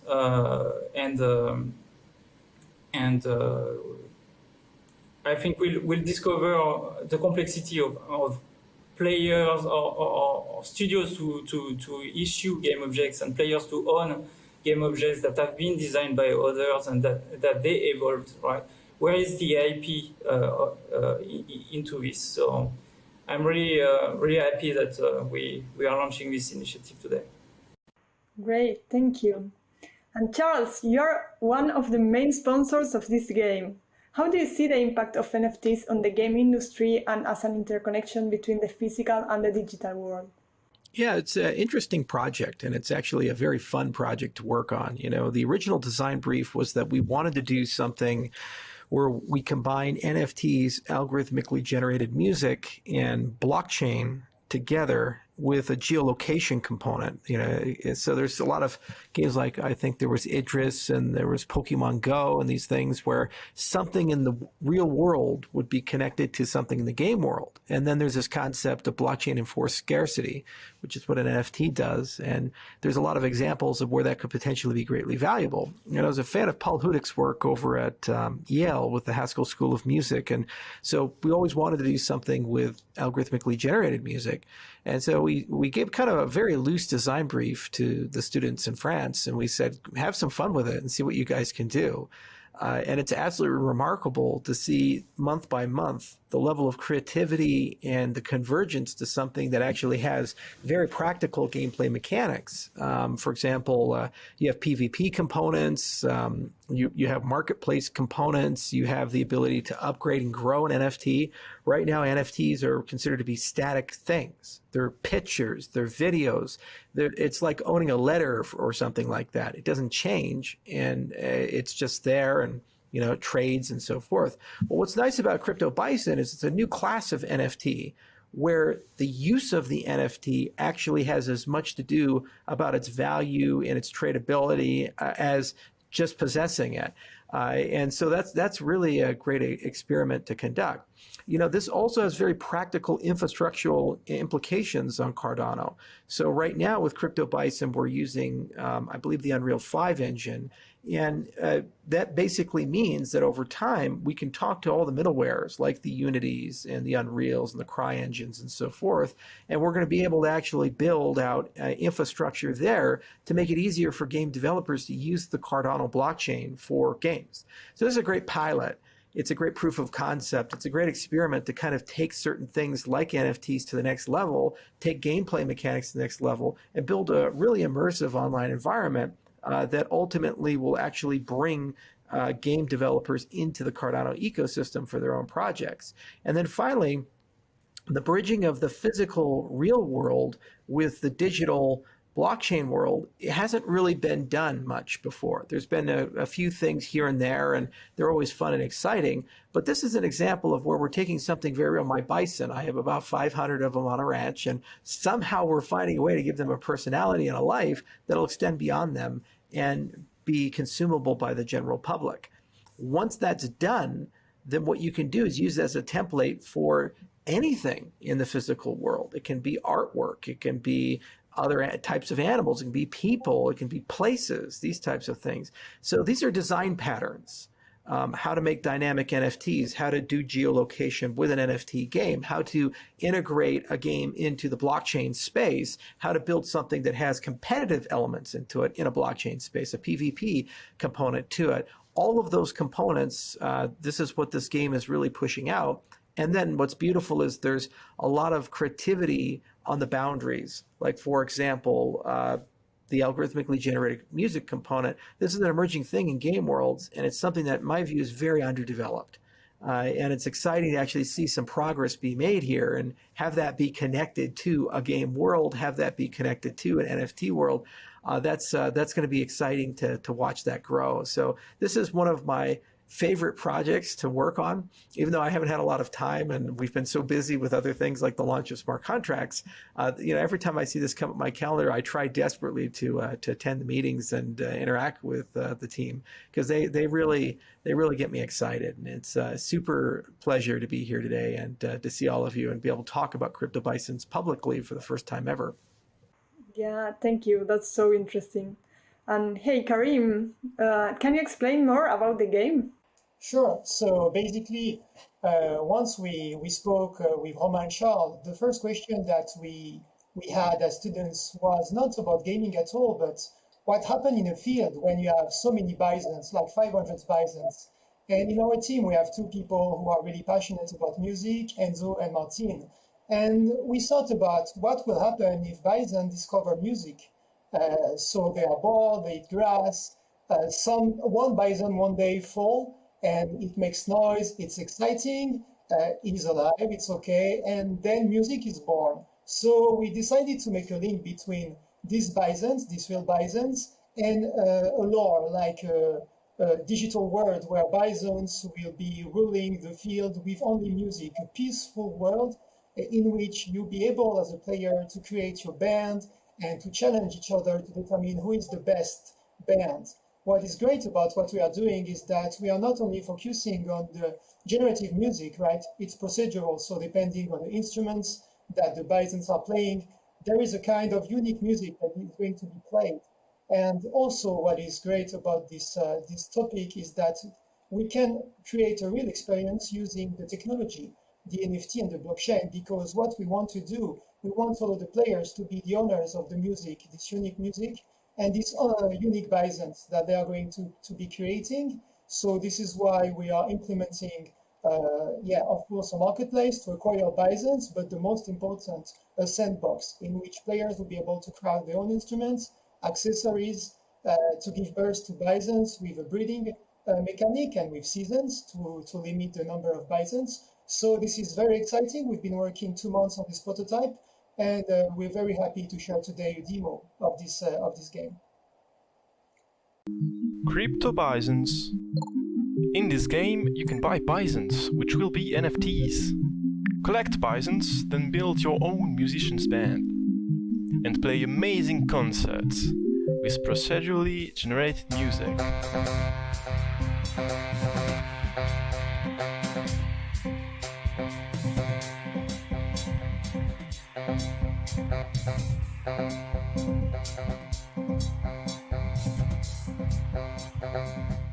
And one really important thing that Karim brought up, and it should be emphasized, you see a lot of games, they seem to focus on destruction and violence. But what's really cool about Crypto Bison is that competition is done through creativity. Even in the player versus player mechanics, you're actually building something, you're doing something, and then there's a preference of who wins. That's a unique thing in the game world. And in many cases, people don't think that there's commercial value there or there's going to be adoption there. But let's look at some of the most successful games that have come out. One example would be Minecraft, in that open sandbox world where you're kind of rewarded for open-ended creation. So I really hope that this inspires people to create more models where it's a collective effort to create. And then the other side of it is that the customizability, the ability that you as the player have an enormous amount of say in the game world is a very important thing. I remember years ago as a kid playing EverQuest and these other MMORPGs, they're like wax museums. They're static. You can go and run the quest and participate, but whether you were there or not, it actually has no material impact at all on the game world. So one of our hopes and iterations of this concept in this game is that the game is self-evolving and it's connected to the players and how they interact with each other. And just by you being there, it actually changes the arc of the game, the history of the game, and so forth. First with aesthetics, because almost all the aesthetics will be player-driven, but later on with new gameplay mechanics as well. So this is really a beginning, not an end. It's just an opener for a collection of concepts. And if we really get it right, I think Crypto Bison is going to be here to stay, and it's going to evolve in very unpredictable, emergent ways that we're going to be spectators to, like everyone else. You are right, Charles. The video game industry always was at the forefront of experimentation of simulation of real worlds and virtual worlds, and multiplayer games are about networks. It's a network of users, so they have to be governed, right? You need to put rules. You need to vote for the winner, or you need to entertain the community. And I think we'll learn a lot in this game, in Crypto Bison, for Voltaire era, studying the governance mechanisms, maybe new ways of interacting between users. Absolutely. This is why we were very excited, is that we use the technology to enhance the gaming experience. So it's not just a proof of concept, it's a real game experience that we're building, and it's a new one, and it's very exciting to do that, to give the player the ownership. That's great. Sure. And Karim, can you tell us more about the story behind this project? Yeah. So as Romain said, we were initially a group of 6 students at NGMIN, which is the National School for Video Game and Digital Media in Angoulême. So we are from the promotion P17. I say hi to my promotion. And what happened is that we talk about how we can use NFT and Cardano to really bring a new experience, a new gaming experience. We spoke about music a bit. We brainstormed with students, and we came to the conclusion that we had to do this band. Like you have to create a band, and it's not about who is the best. It's just about having fun. To generate music, you don't even know the kind of. We have 5 genres of music, right? We have hip hop, we have jazz, we have pop, we have rock. And you can have this genre of music, but what is important is that you are going to discover the music once you are creating the band, and it's never the same music. And this is what is very funny and exciting. So this is the main idea that we have with the real bisons of Charles. We thought about them as legendary bisons, the pioneers in the music industry, and now the players are entering this world, this field where bisons are ruling with music, peaceful world, and they are going to create their own music and also their own accessories. T-shirt, it can be T-shirt, it can be whatever related to the punk style, to the rock style. And yeah, we found it very cool. Great. Why did you decide to include NFTs in your game? Which value do you think NFTs adds to the game and to the players? Yeah, one thing that is important with NFT is that, for example, let's say that we take 5 bisons and we create a band, and we call this band the Great Tooth, for example. We can decide who are the first members of this band. We can give names to the instruments. So when you think about this first principle, this first mechanics that you can relate with when you play RPG games, you can say that you are going to be the owners of the instruments. You are going to be the owners of the bisons, and the NFTs and blockchain allow to give the total and real ownership of these items to the players. So not only are they the owners of the bisons, the instruments, the accessories, but as a sandbox, the game itself, the player are ruling the game. And the blockchain NFTs allow to have this registry, to ensure to have this transparency, to have this safety for players to have fun. And yeah, with NFT, you can also express your style. And maybe if you want to sell or you want to book a musician, it's also a nice economy, like economic mechanic that we want to implement and try. Because sometimes when we think about the modding community, for example, or microtransactions, it's always at the cost of the players. And with blockchain, we can have a real economy that beneficial, that is great for the players. So this is the main reason. And also you have collectibles. So the collectibles, you can use them in other games, right? You can use, for example, a guitar in another games. The most important, as Charles says, is the tools. So you have Unreal 5, for example, and you have other tools. And with NFT, it's the same. These tools allow you as a game programmer to design experiences and to design universe that are going to communicate with each other. And even maybe with other applications, health applications, learning applications. So great potential. Great.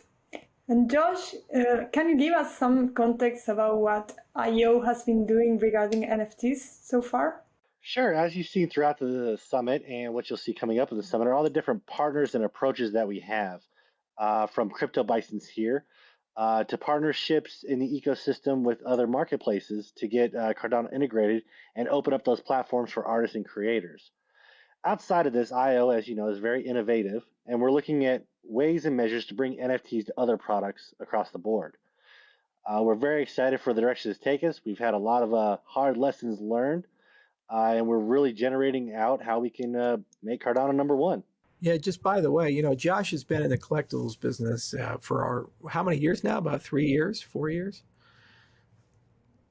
Yeah, about 3 years. Yeah, he runs a small shop called Crypto Supreme, and it's done a lot of really cool things. And, that whole concept of building mechanics, of connecting something in the physical world to something in the digital world, right now we're exploring that for Bison, but you can do it for collectible coins, collectible plates, all kinds of these things.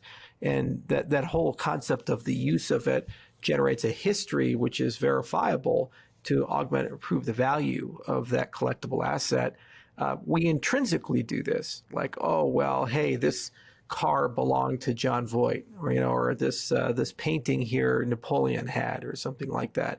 When we internalize that, but now we're actually physically doing that in a blockchain system where that history is verifiable, mutable, and time-stamped, so you can help it for authentication as well. It's a really exciting mechanic in that respect, and it's something that I think is ubiquitously valuable for small, medium, and large enterprises that engage in the collectible business. And we're pretty excited to see how these concepts can be ported as a case study to some of the things that Josh does, but then also musicians can do, companies can do, especially to commemorate events.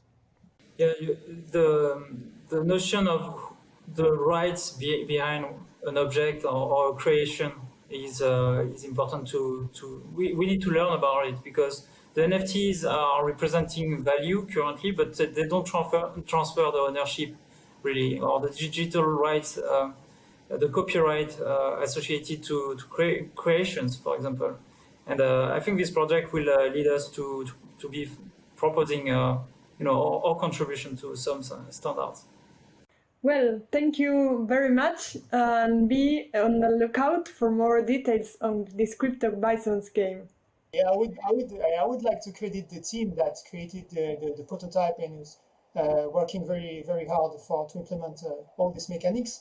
So Enzo Giglio, Martin Rabillet for sound design, Baptiste Roussery for game programming, Pierre Acetuno for game design, Elzane Delec, mother of Bison, for the 3D modeling, and Santiago Orozco for the 2D assets and the interfaces. So thanks a lot, guys, for this work.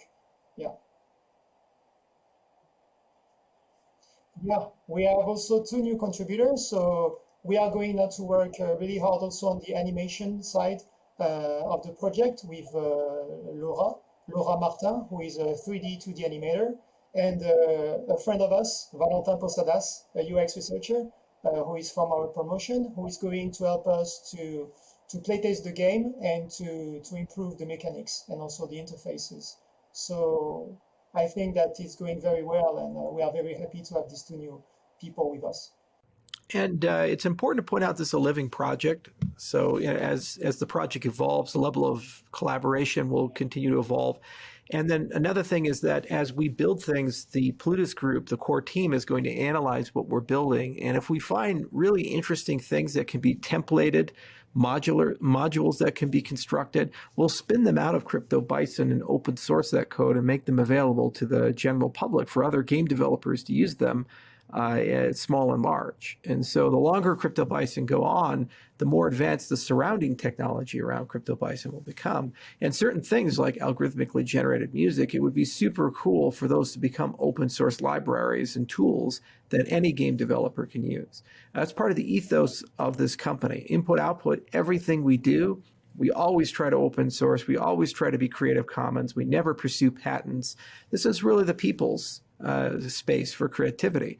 And so if we're doing it right, then that means it's as defined by the users of the system and the people who build on top of the system as it is defined by us as game developers. And hopefully this plus all the future projects that are derivatives of that will be able to epitomize that philosophy.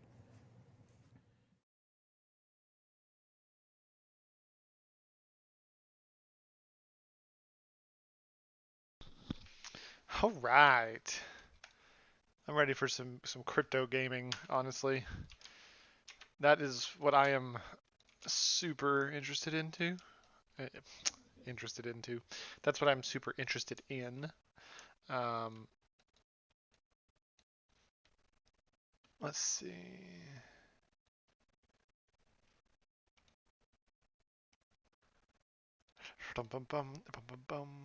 By the way, I just sent out your 25 ADA, Marco. Here, I'll give you the transaction ID just so you can confirm. Should be on its way shortly. Cool.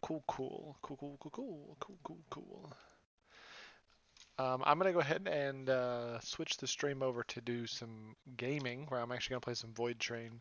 I think really that's all like the major key points that I was super interested in. I don't think there's anything else really good.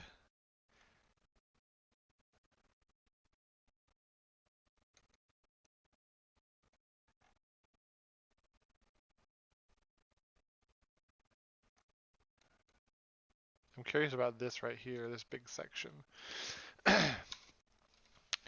But I gotta set the stream up.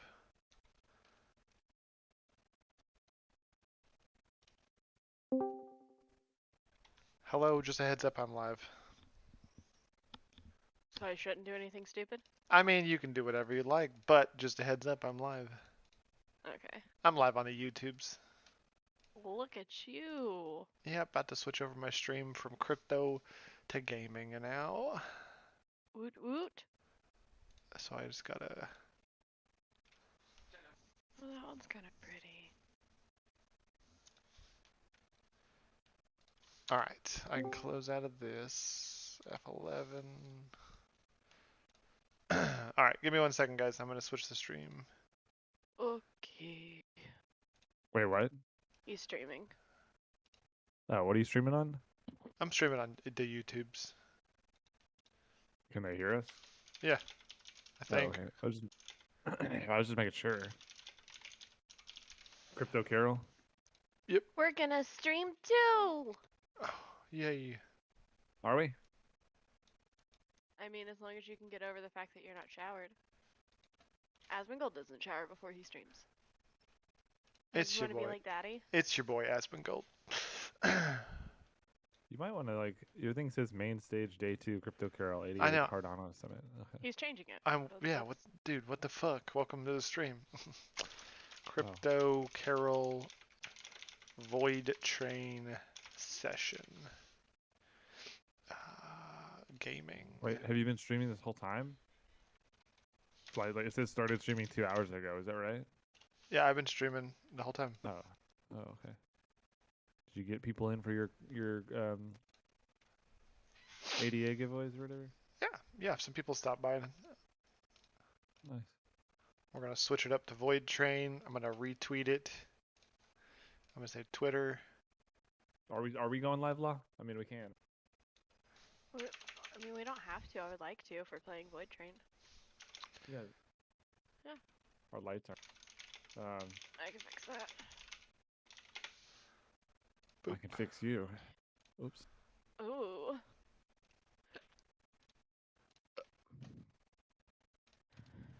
Cool. I'm gonna go ahead and so anyone who's still in the stream, I know there's I think there's like 6 of you.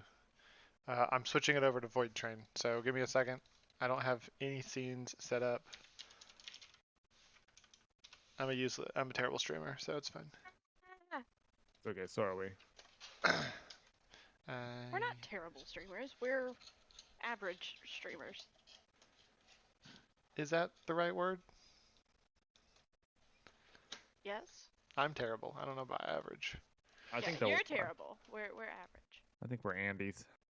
What is that? Is that we're stream Andes? Or Chads? Are we Chads? I don't know. I don't know what the sayings are now. I need to get Wandering Nerds in here. Game capture, add source. VoidTrain, add source. Logi, you saw my message for Nax and Mrs. Nax? Oh yeah, I did. The congrats. Yeah, I just figured I'd say something about it. Yeah. Do.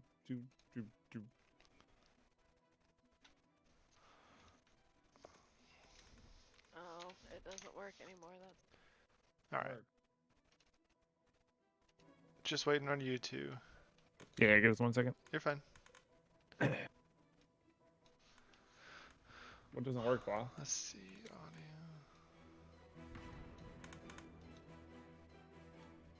I was looking for character creation.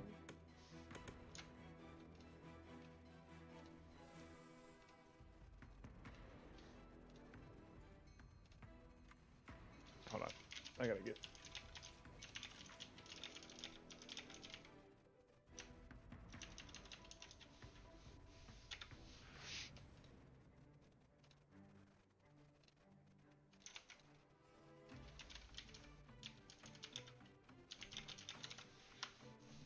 Boop. And then we're gonna do boop, boop. All right.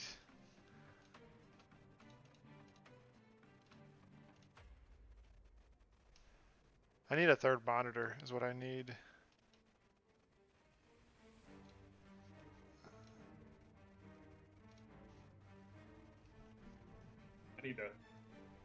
I need to take the TV from the front, bring it back here, smack it up, mount it on a wall, and then just have Twitch chat on it. But we don't have anybody chatting in our channel yet, so it's not that critical. I literally just wiped my nose because Hero Forge is great, but it doesn't work.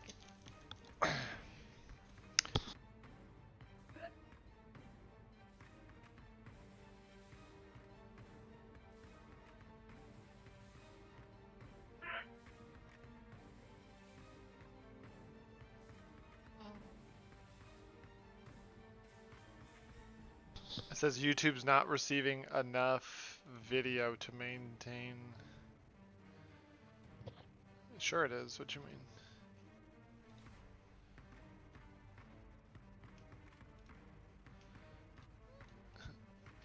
It's because nothing's moving around on the screen, I guess. Also, what am I streaming at? How do I see the stream quality? Settings, output,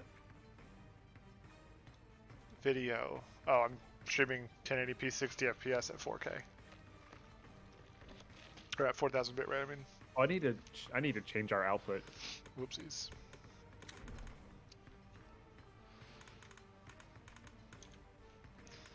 Bum, bum, bum. Did I save that TikTok video? Fuck.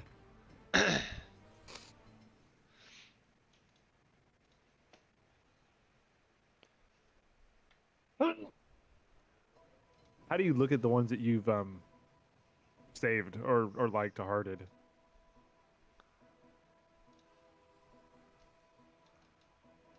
Go to your profile. Yeah, there. Okay. Jesus.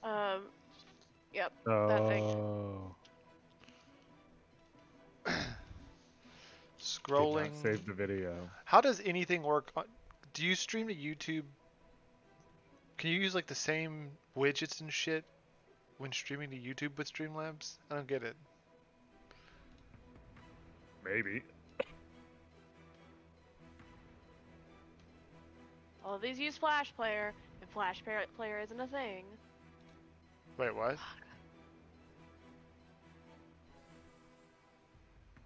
I'm looking for things and it's not working out well for me.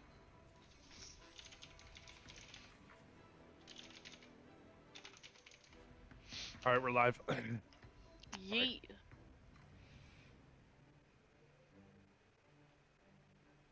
Oh. All right. So I didn't change this art setting. I do need to at some point. I just can't find that video. It was a video that tells you to stream at like 9:33, whatever the Andrew, you know, the like Summit 1G will stream at a different resolution. God, I think I hit play. All right, so I'm gonna go ahead and load it up, open the session, let y'all in. Yeah, something's happening with my game. I think I hit play a new game. Hey, Law? Yes, dear. When we logged out, didn't we have already killed everything here? Or do we pull into a station and log out? We didn't pull into the station. We stopped right before the station to go in.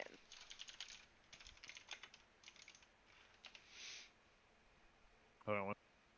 We stopped right outside of the station. See, that's not. I have a save at 11 minutes or 11 hours 41 minutes, and we were at a station. We must have not have saved our progress last time. What was?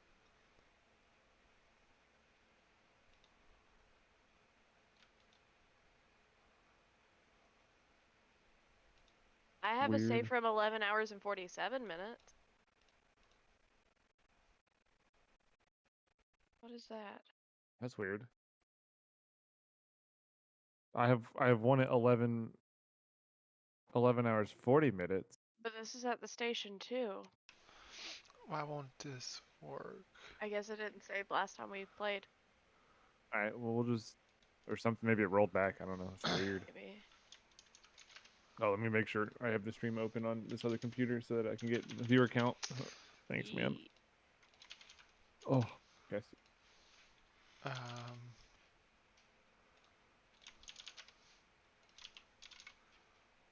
right.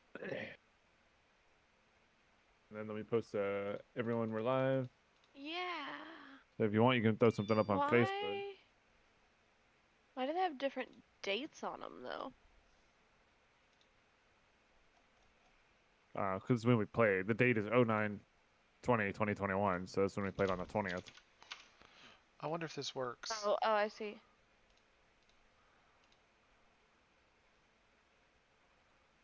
Facebook?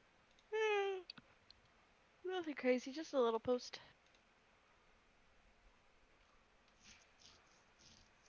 Okay. I'm testing something. Sorry for the YouTube people who just got my 88. What's your? Oh, yeah, no problem, Marco. This game is bugged. Hold on, let me just close the game. So can you send Wandering Nerds your direct YouTube link?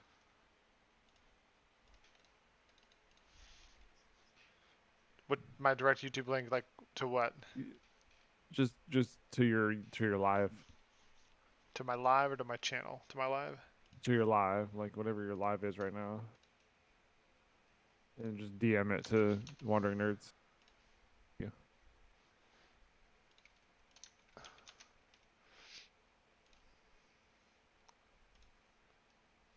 Okay, it's reloading.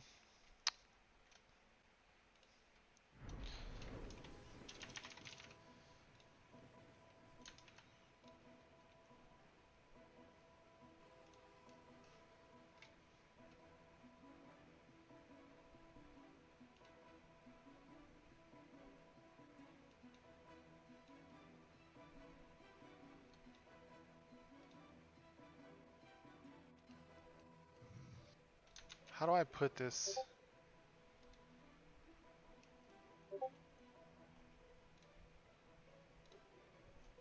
Oh, you didn't have to put my thing in there, but thanks. Whatever, dude. Because mine shows weird shit. Yeah, I don't know why yours shows that shit. I need to make a thumbnail, that way I can change it. Okay, I got you.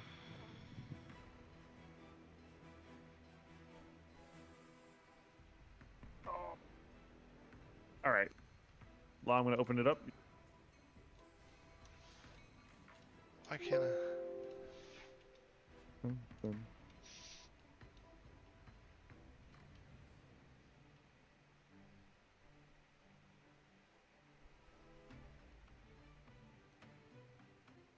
All right, I'm gonna go run hide. Wait a second. Wait a second.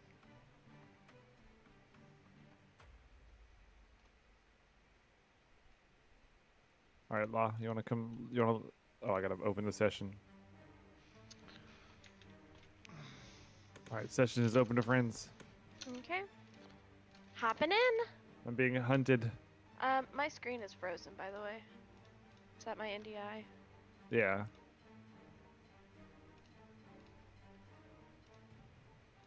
Oh, someone's getting shot. That's not gonna work.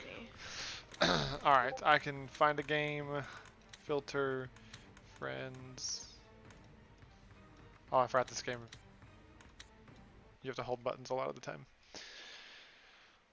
Okay, minimize this, click this. Alright. Oh, my mouse sensitivity is being stupid. Where are you, Steven? Oh, I got a gun.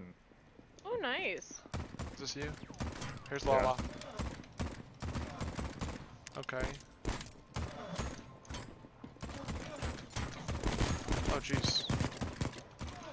I didn't realize I'm out of ammo.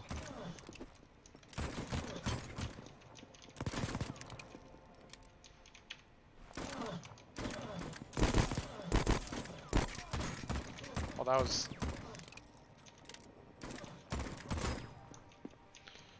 Oh, you can pick up their coins. Yeah, you can pick up. Oh my god, there's like revolver modules on the ground too. Yeah. Yeah.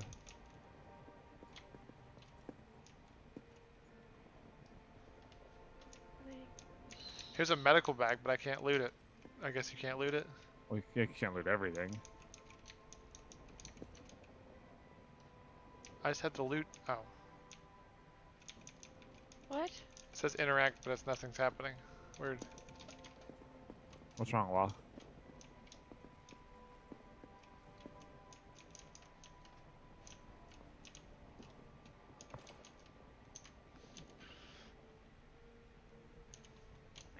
Weird. There's more up top. There's more?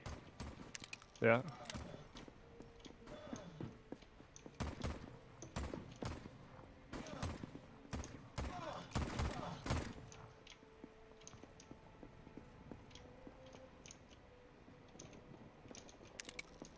We loot all the parts that they dropped from before.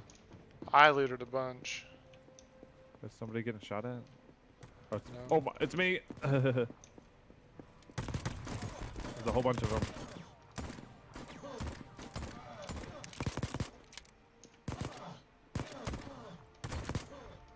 Maybe it went ahead and put us in the station, because, like, everything we had is still here. Yeah.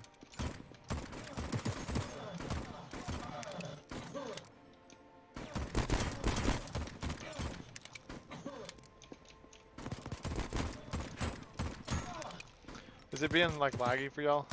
Yeah. I think it's just because there's so many like things.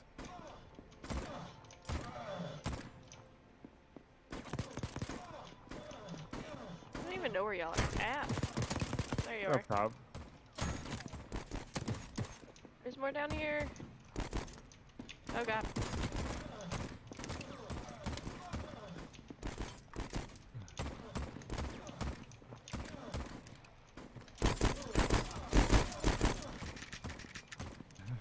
Shoot down on him. Ow.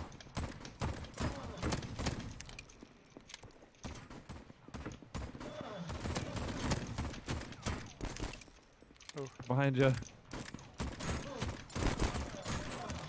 Bang, bang, bang. Yeah. Okay. All the guns that they're dropping, man. Gun All right, parts, so I'm putting... you mean? Oh, yeah, I guess No, the actual too. gun right here. Alright, so I'm putting all the stuff that I loot in the build-a-box or whatever. Builder box. Another gun? What the fuck? How do I say... Oh. Yeah, I have 3 guns. Can you break guns down? Think so? Oh, is this a... Never mind. Can I go ahead and start opening the chest? Or you want to wait on that? Oh, yeah, you can open the chest. Do you have one on you right now? Yeah. Yeah, I want to watch, though. Can I? No. Oh, wait, let me watch. I mean, I can wait. You can go ahead and open it. I mean, if y'all are going to do that, you might as well just go grab the other 2. Where do you open chests? Come here, bro. Come here and grab a chest. Oh, there's a new Rolo. Nice. We'll get that in a second. Let's open the chest. Where do I put it? So put it on here, bro.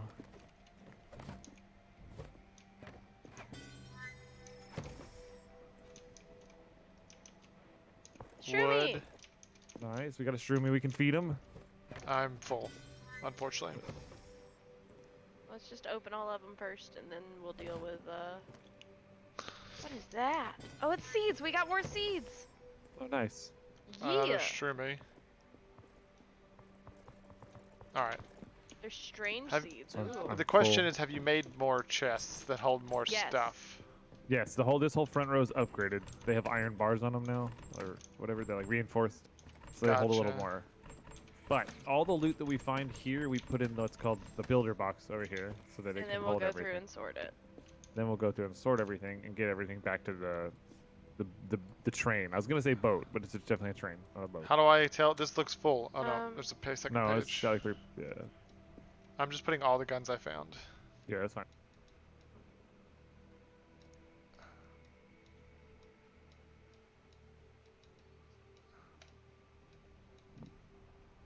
I can't open the box. Yeah, you got a line behind you, bro. God. It's so laggy. Weird. It was only laggy when I was shooting all the things. It's like warping back and forth right there for some reason. That's weird. All right. Did we like actually check to make sure we looted everything? No, we need to run around and make sure we get all the loot, little boxes or whatever. As well as we need to take our coins and gamble them away. I kept my coins. I kept Oh my mine god, as it's so well. laggy.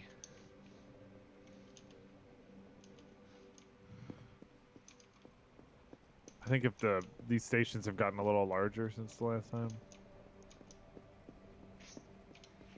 Like when I'm sprinting around, it'll just like all of a sudden warp around a bunch.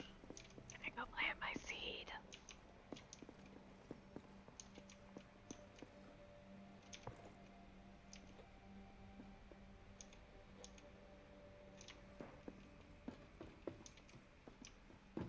Why do I hear footsteps? Because you probably hear me. Oh my god. There's a whole pile of loot right here.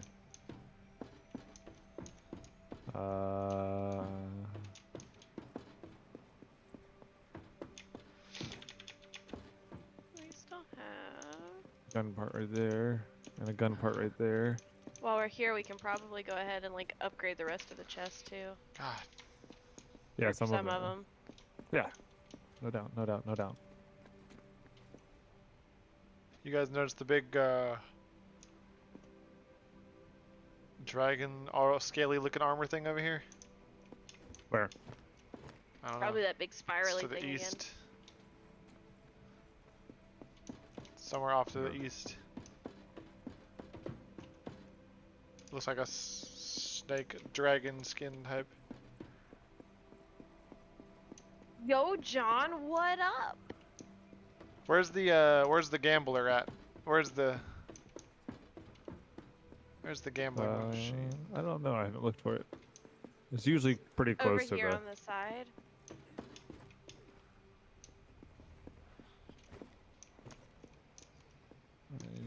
Make sure we Why do I haven't keep missed any why do I keep resource randomly boxes. jumping? Alright. Oh, I didn't see any, I just ran the whole thing. But you may be able to find one.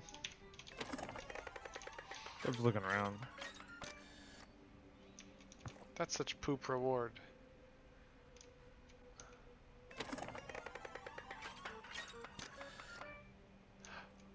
What's this? Oh, I got a token back. Yeah, it tells you at the top of the machine what the prizes are.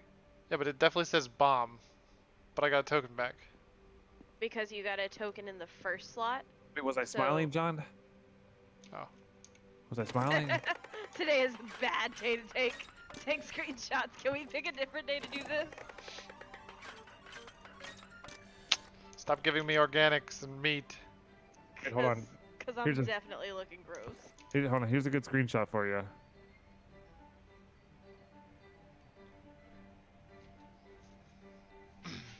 Because we're gambling in a game. It's highly addictive. This is. This feeds my gambling. I only have 2 more. Okay. Give me a heads up. I'll actually do my makeup and everything first. We'll look pretty. You don't have I'll good make luck, bro. Steven shower. He won't look like Asmongold. It'll be great. Oh, It's jeez. gonna be a bomb. It's gonna be a grenade. Ah. That's all. That's all she wrote. How many tokens do you have, Law? 1. Oh, I have 5. You want my 5? You always have better luck. What the f- What is Ammo. that? Oh. I mean, Ammo. I could take your 5 if you want. Wait, so what are the 3 tree... Why are there... Oh, those are gun components, maybe. Yeah. There you go, bro. You're getting it. Oh, it's Oh, gonna be a back up. grenade. Wonder what happens when it's 3. I don't know that it can be 3. What a poop reward. It's just wood?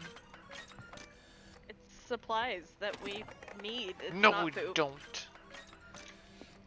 Don't we have... When do we get an engine? We already have one. We just haven't put one on.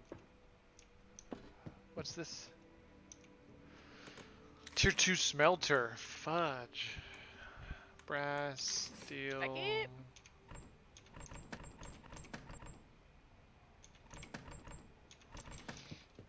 Alright. Okay. Can I just shove this Oh, nice. in 3. here? She has good luck. I have bad luck. They're kind of organized. I'd prefer to keep the organization. Yeah. How's this work, bro? How's what work? Oh yeah, you pick it up, put it and hit E, and then you have to create. There should be charcoal on it, and I just made some I just got chemical to turn it into a brick. something. So we need to do that.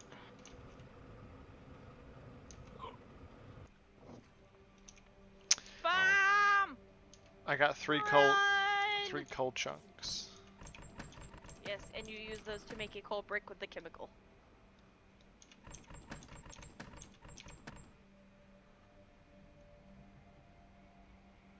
Ta-da! We done.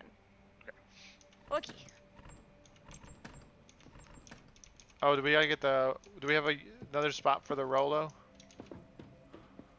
No, so you can only have 1 Rolo per car. Oh. So we probably want to swap him out with one of the ones that are already up there to see if he does anything different. Do you want to take him off the middle train? Yeah, we can take him off the middle. Well, yeah, It's gonna put him back if it's not a good one. yeah. Mines resources. Oh. It says feed him a mushroom. Oh, you want to feed him a mushroom, or do we don't do it until we leave? Not yet. I think we do it when we leave, because I think that maybe what activates them and like actually makes them start doing things. Oh. Okay. Yeah. But I don't know where the... I'm supposed to make coal... Why? No, I have 3 coal chunks. What was I supposed to do with them? Here, Take the resin? Oh. take that and go back to the breaker thing, Yeah. This and thing? you can make a coal brick. Yeah. Coal briquette. Create. Yeah. That thing. Oh yeah, I did something. Yeah, I feel like I've contributed. What else? No, did we get... We gotta get all So the we- guns. Yeah, so we got a lot Or of figure out guns. how to break them down. Well, to break them down, I think you just take them over to the bench.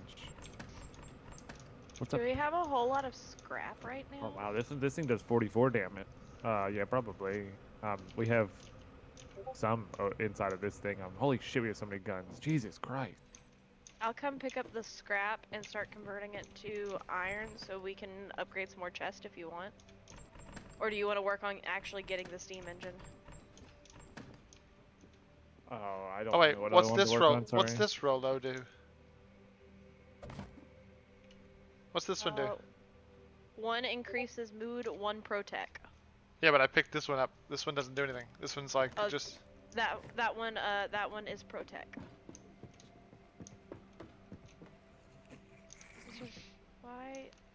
Why? Stop it. All right, what's it doing, bro? You could just take parts off of it. Oh. But like none of the parts were good, so you want to take all the, I guess, the good parts off. So like this one's got a blue part, so if I remove it, I think everything else is pretty garbo. There has to be a way to break things. Is there like a crusher machine? Oh, Or like a it just it broke the entire gun down for me. Crap, what happened to my other? Second.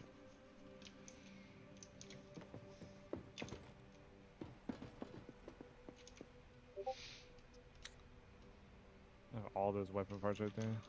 What do you do? I've got another gun. Change. What? Let's see. I picked it up. Where did it go? Pick up. The fruit that I made, but I think it gave me meat. Interesting. How So can you many tell weapon- how can you tell the quality? They're all It has a color. like on the where the text where the font is. No, like the portrait of the well, when you're looking in there, it's a little weird, but it's like the circular thing or whatever. It's like if you put a gun in there, it's the circle that goes around it. Well, actually, you have to like left click on it first to figure it out. So if you left click, you'll see there's like a green portrait around the circle. Oh. I'll take it. So put your gun back in there. Hit change. And then click on one of the parts that you want to change. Oh, and there's a you'll see green. that it has a victor- yeah. But there's only a green frame. Well, like, I don't know. I guess just get rid of the fucking grass. I don't know what to do with weapons, man. There's just so many. Do we have We'll figure it a out. way to create a ton of ammo? Yeah, I already made some. It's in this chest right here. I mean, I don't need it now. I'm just like for Looks the like future. 200's the max stack size as well. I mean, if you don't have a heavy weapon on, you should just pick one up to have it. Okay. Yeah, you can actually hold two of them. So. Well, no, we can only hold one because we have a grapple hook. Oh, I'm not that cool. You should probably get one of those, by the way. This Why? thing does 90 damage. What you do? So, where is gun? Oh, they're in They're the in big here. box over here. The big box. Okay. Yeah, this one does 90 damage with 7 shots. This one's not a bad one if you wanted to use it. Hey, where did she go? We're in the builder box. Oh, okay. How can you see how many shots it has? If you hover over the gun, it'll tell you in the top left, it'll have a number with like a bullet. That's the damage. The bottom left, where you see the 3 bullets, and then a number is how many shots per magazine or whatever. Which we can upgrade magazine capacity on guns. Interesting. Okay. It's like I've already disassembled a couple guns, so I can actually throw a larger like drum mag on for you. I just had to find it in this slew of fucking weapons parts I dropped. I guess the best thing would be to put all the parts in the damn bench, and then build a gun from there. I picked one up. Right? Cool.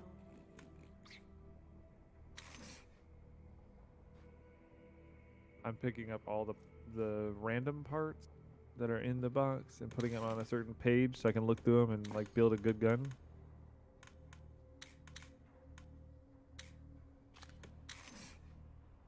then what I can do is disassemble these guns. Was I supposed to be making copper for something? I don't know. We have a lot of it, so it looks like maybe we had a reason for it. Yeah, like, do I I don't need know. it? I think we need it for the second workbench. I wish I could tell what that is. I don't. Let's see.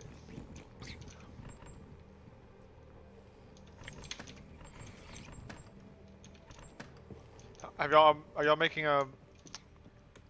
Or are y'all working towards researching a tier 2 workbench?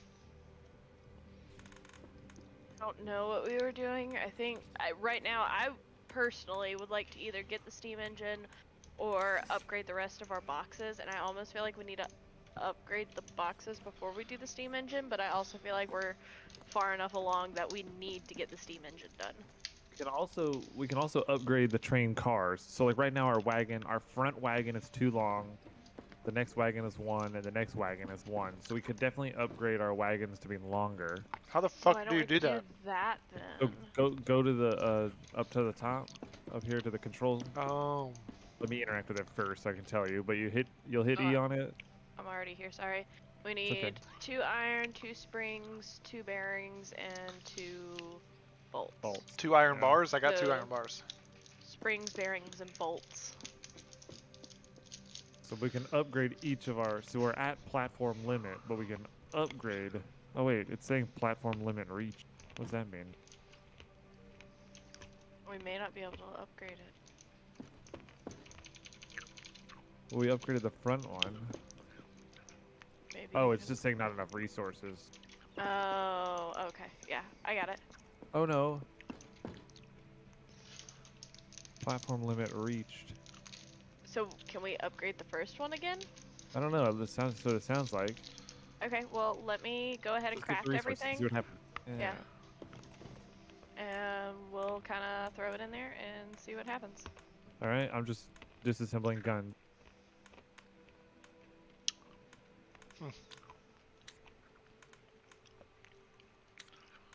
And then putting all the pieces in the builder box. And then, bro, if you want, you can come through and grab the pieces that sound good to you, and you can build yourself a gun. No, it's fine. I got a gun. Oh, okay. I see in the top right it says wagon platforms 2 of 2. So I don't think you can upgrade anymore until you hit something else. I think it might be that we need the steam engine to allow more Do we upgrades. have fat anywhere? Yeah, we should. I mean, there's some in the builder box, but we definitely should have some in a box somewhere on the train.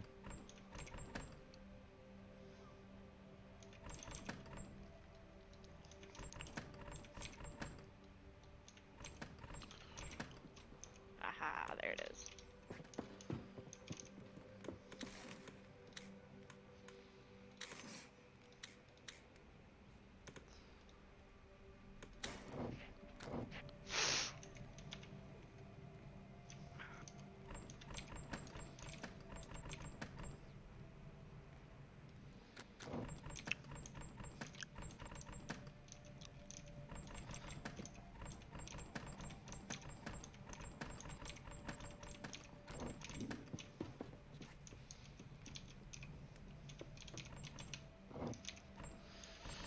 So we've got a shit ton of wood right now, so whenever you're doing your crafting, please use the wood. Yes, don't use the coal. Oh, I'm not doing... I guess I could probably... Plus, I think we have to have coal to use the, You do, for the tier 2? yeah, the tier 2 smelter.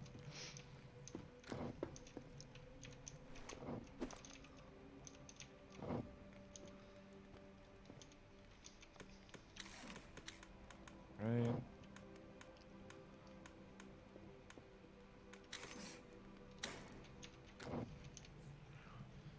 Oh. All guns have been Why did taken it not up. take my dirty apart. ice? Oh, it did. It's just lagging. Wow. I'm going to take some supplies from the builder box and try and get them onto our train.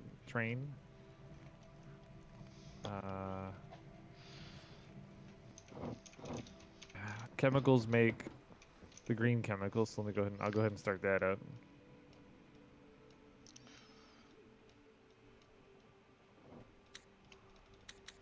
Oh Did that God. do a thing?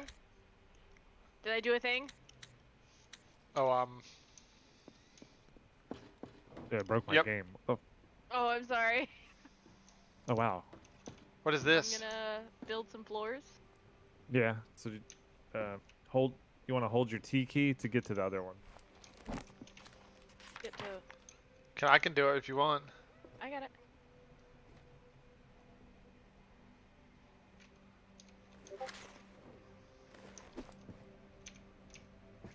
All right. So, we can. I mean, what does it take to make a steam engine? Let's go look.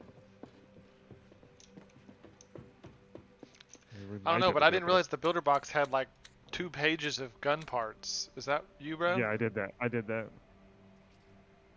How do you is it no, not that. How do you look at the trolley handle? What? So if you click on where the trolley handle is, actually no, if you don't click on anything, you hit build a module, I can see the steam engine. It takes 10 iron.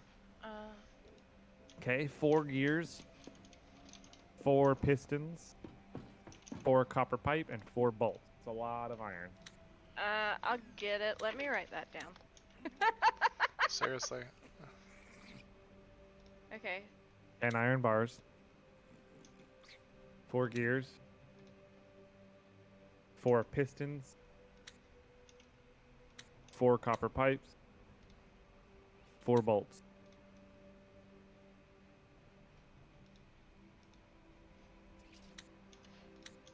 Is that way I don't have to keep like running back and double checking. Did I get enough? Did I get enough? Yeah, I got you. I wish you had like a notebook almost, like. In the game, like a. Yeah, like something you could pull off to the side and like jot down notes in. Okay.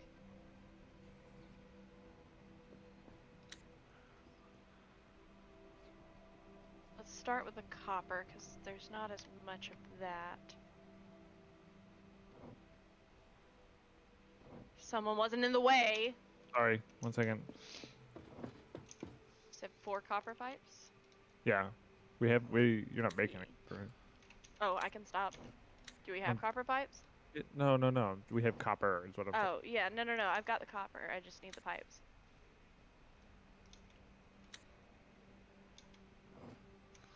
Okay. My gun. Do I need to go ahead and make some grease? I don't know. Hang on, because the gears we only need iron. The bolts we only need iron. I don't know what it takes to make the piston though. So let me check on that. Yeah, sure.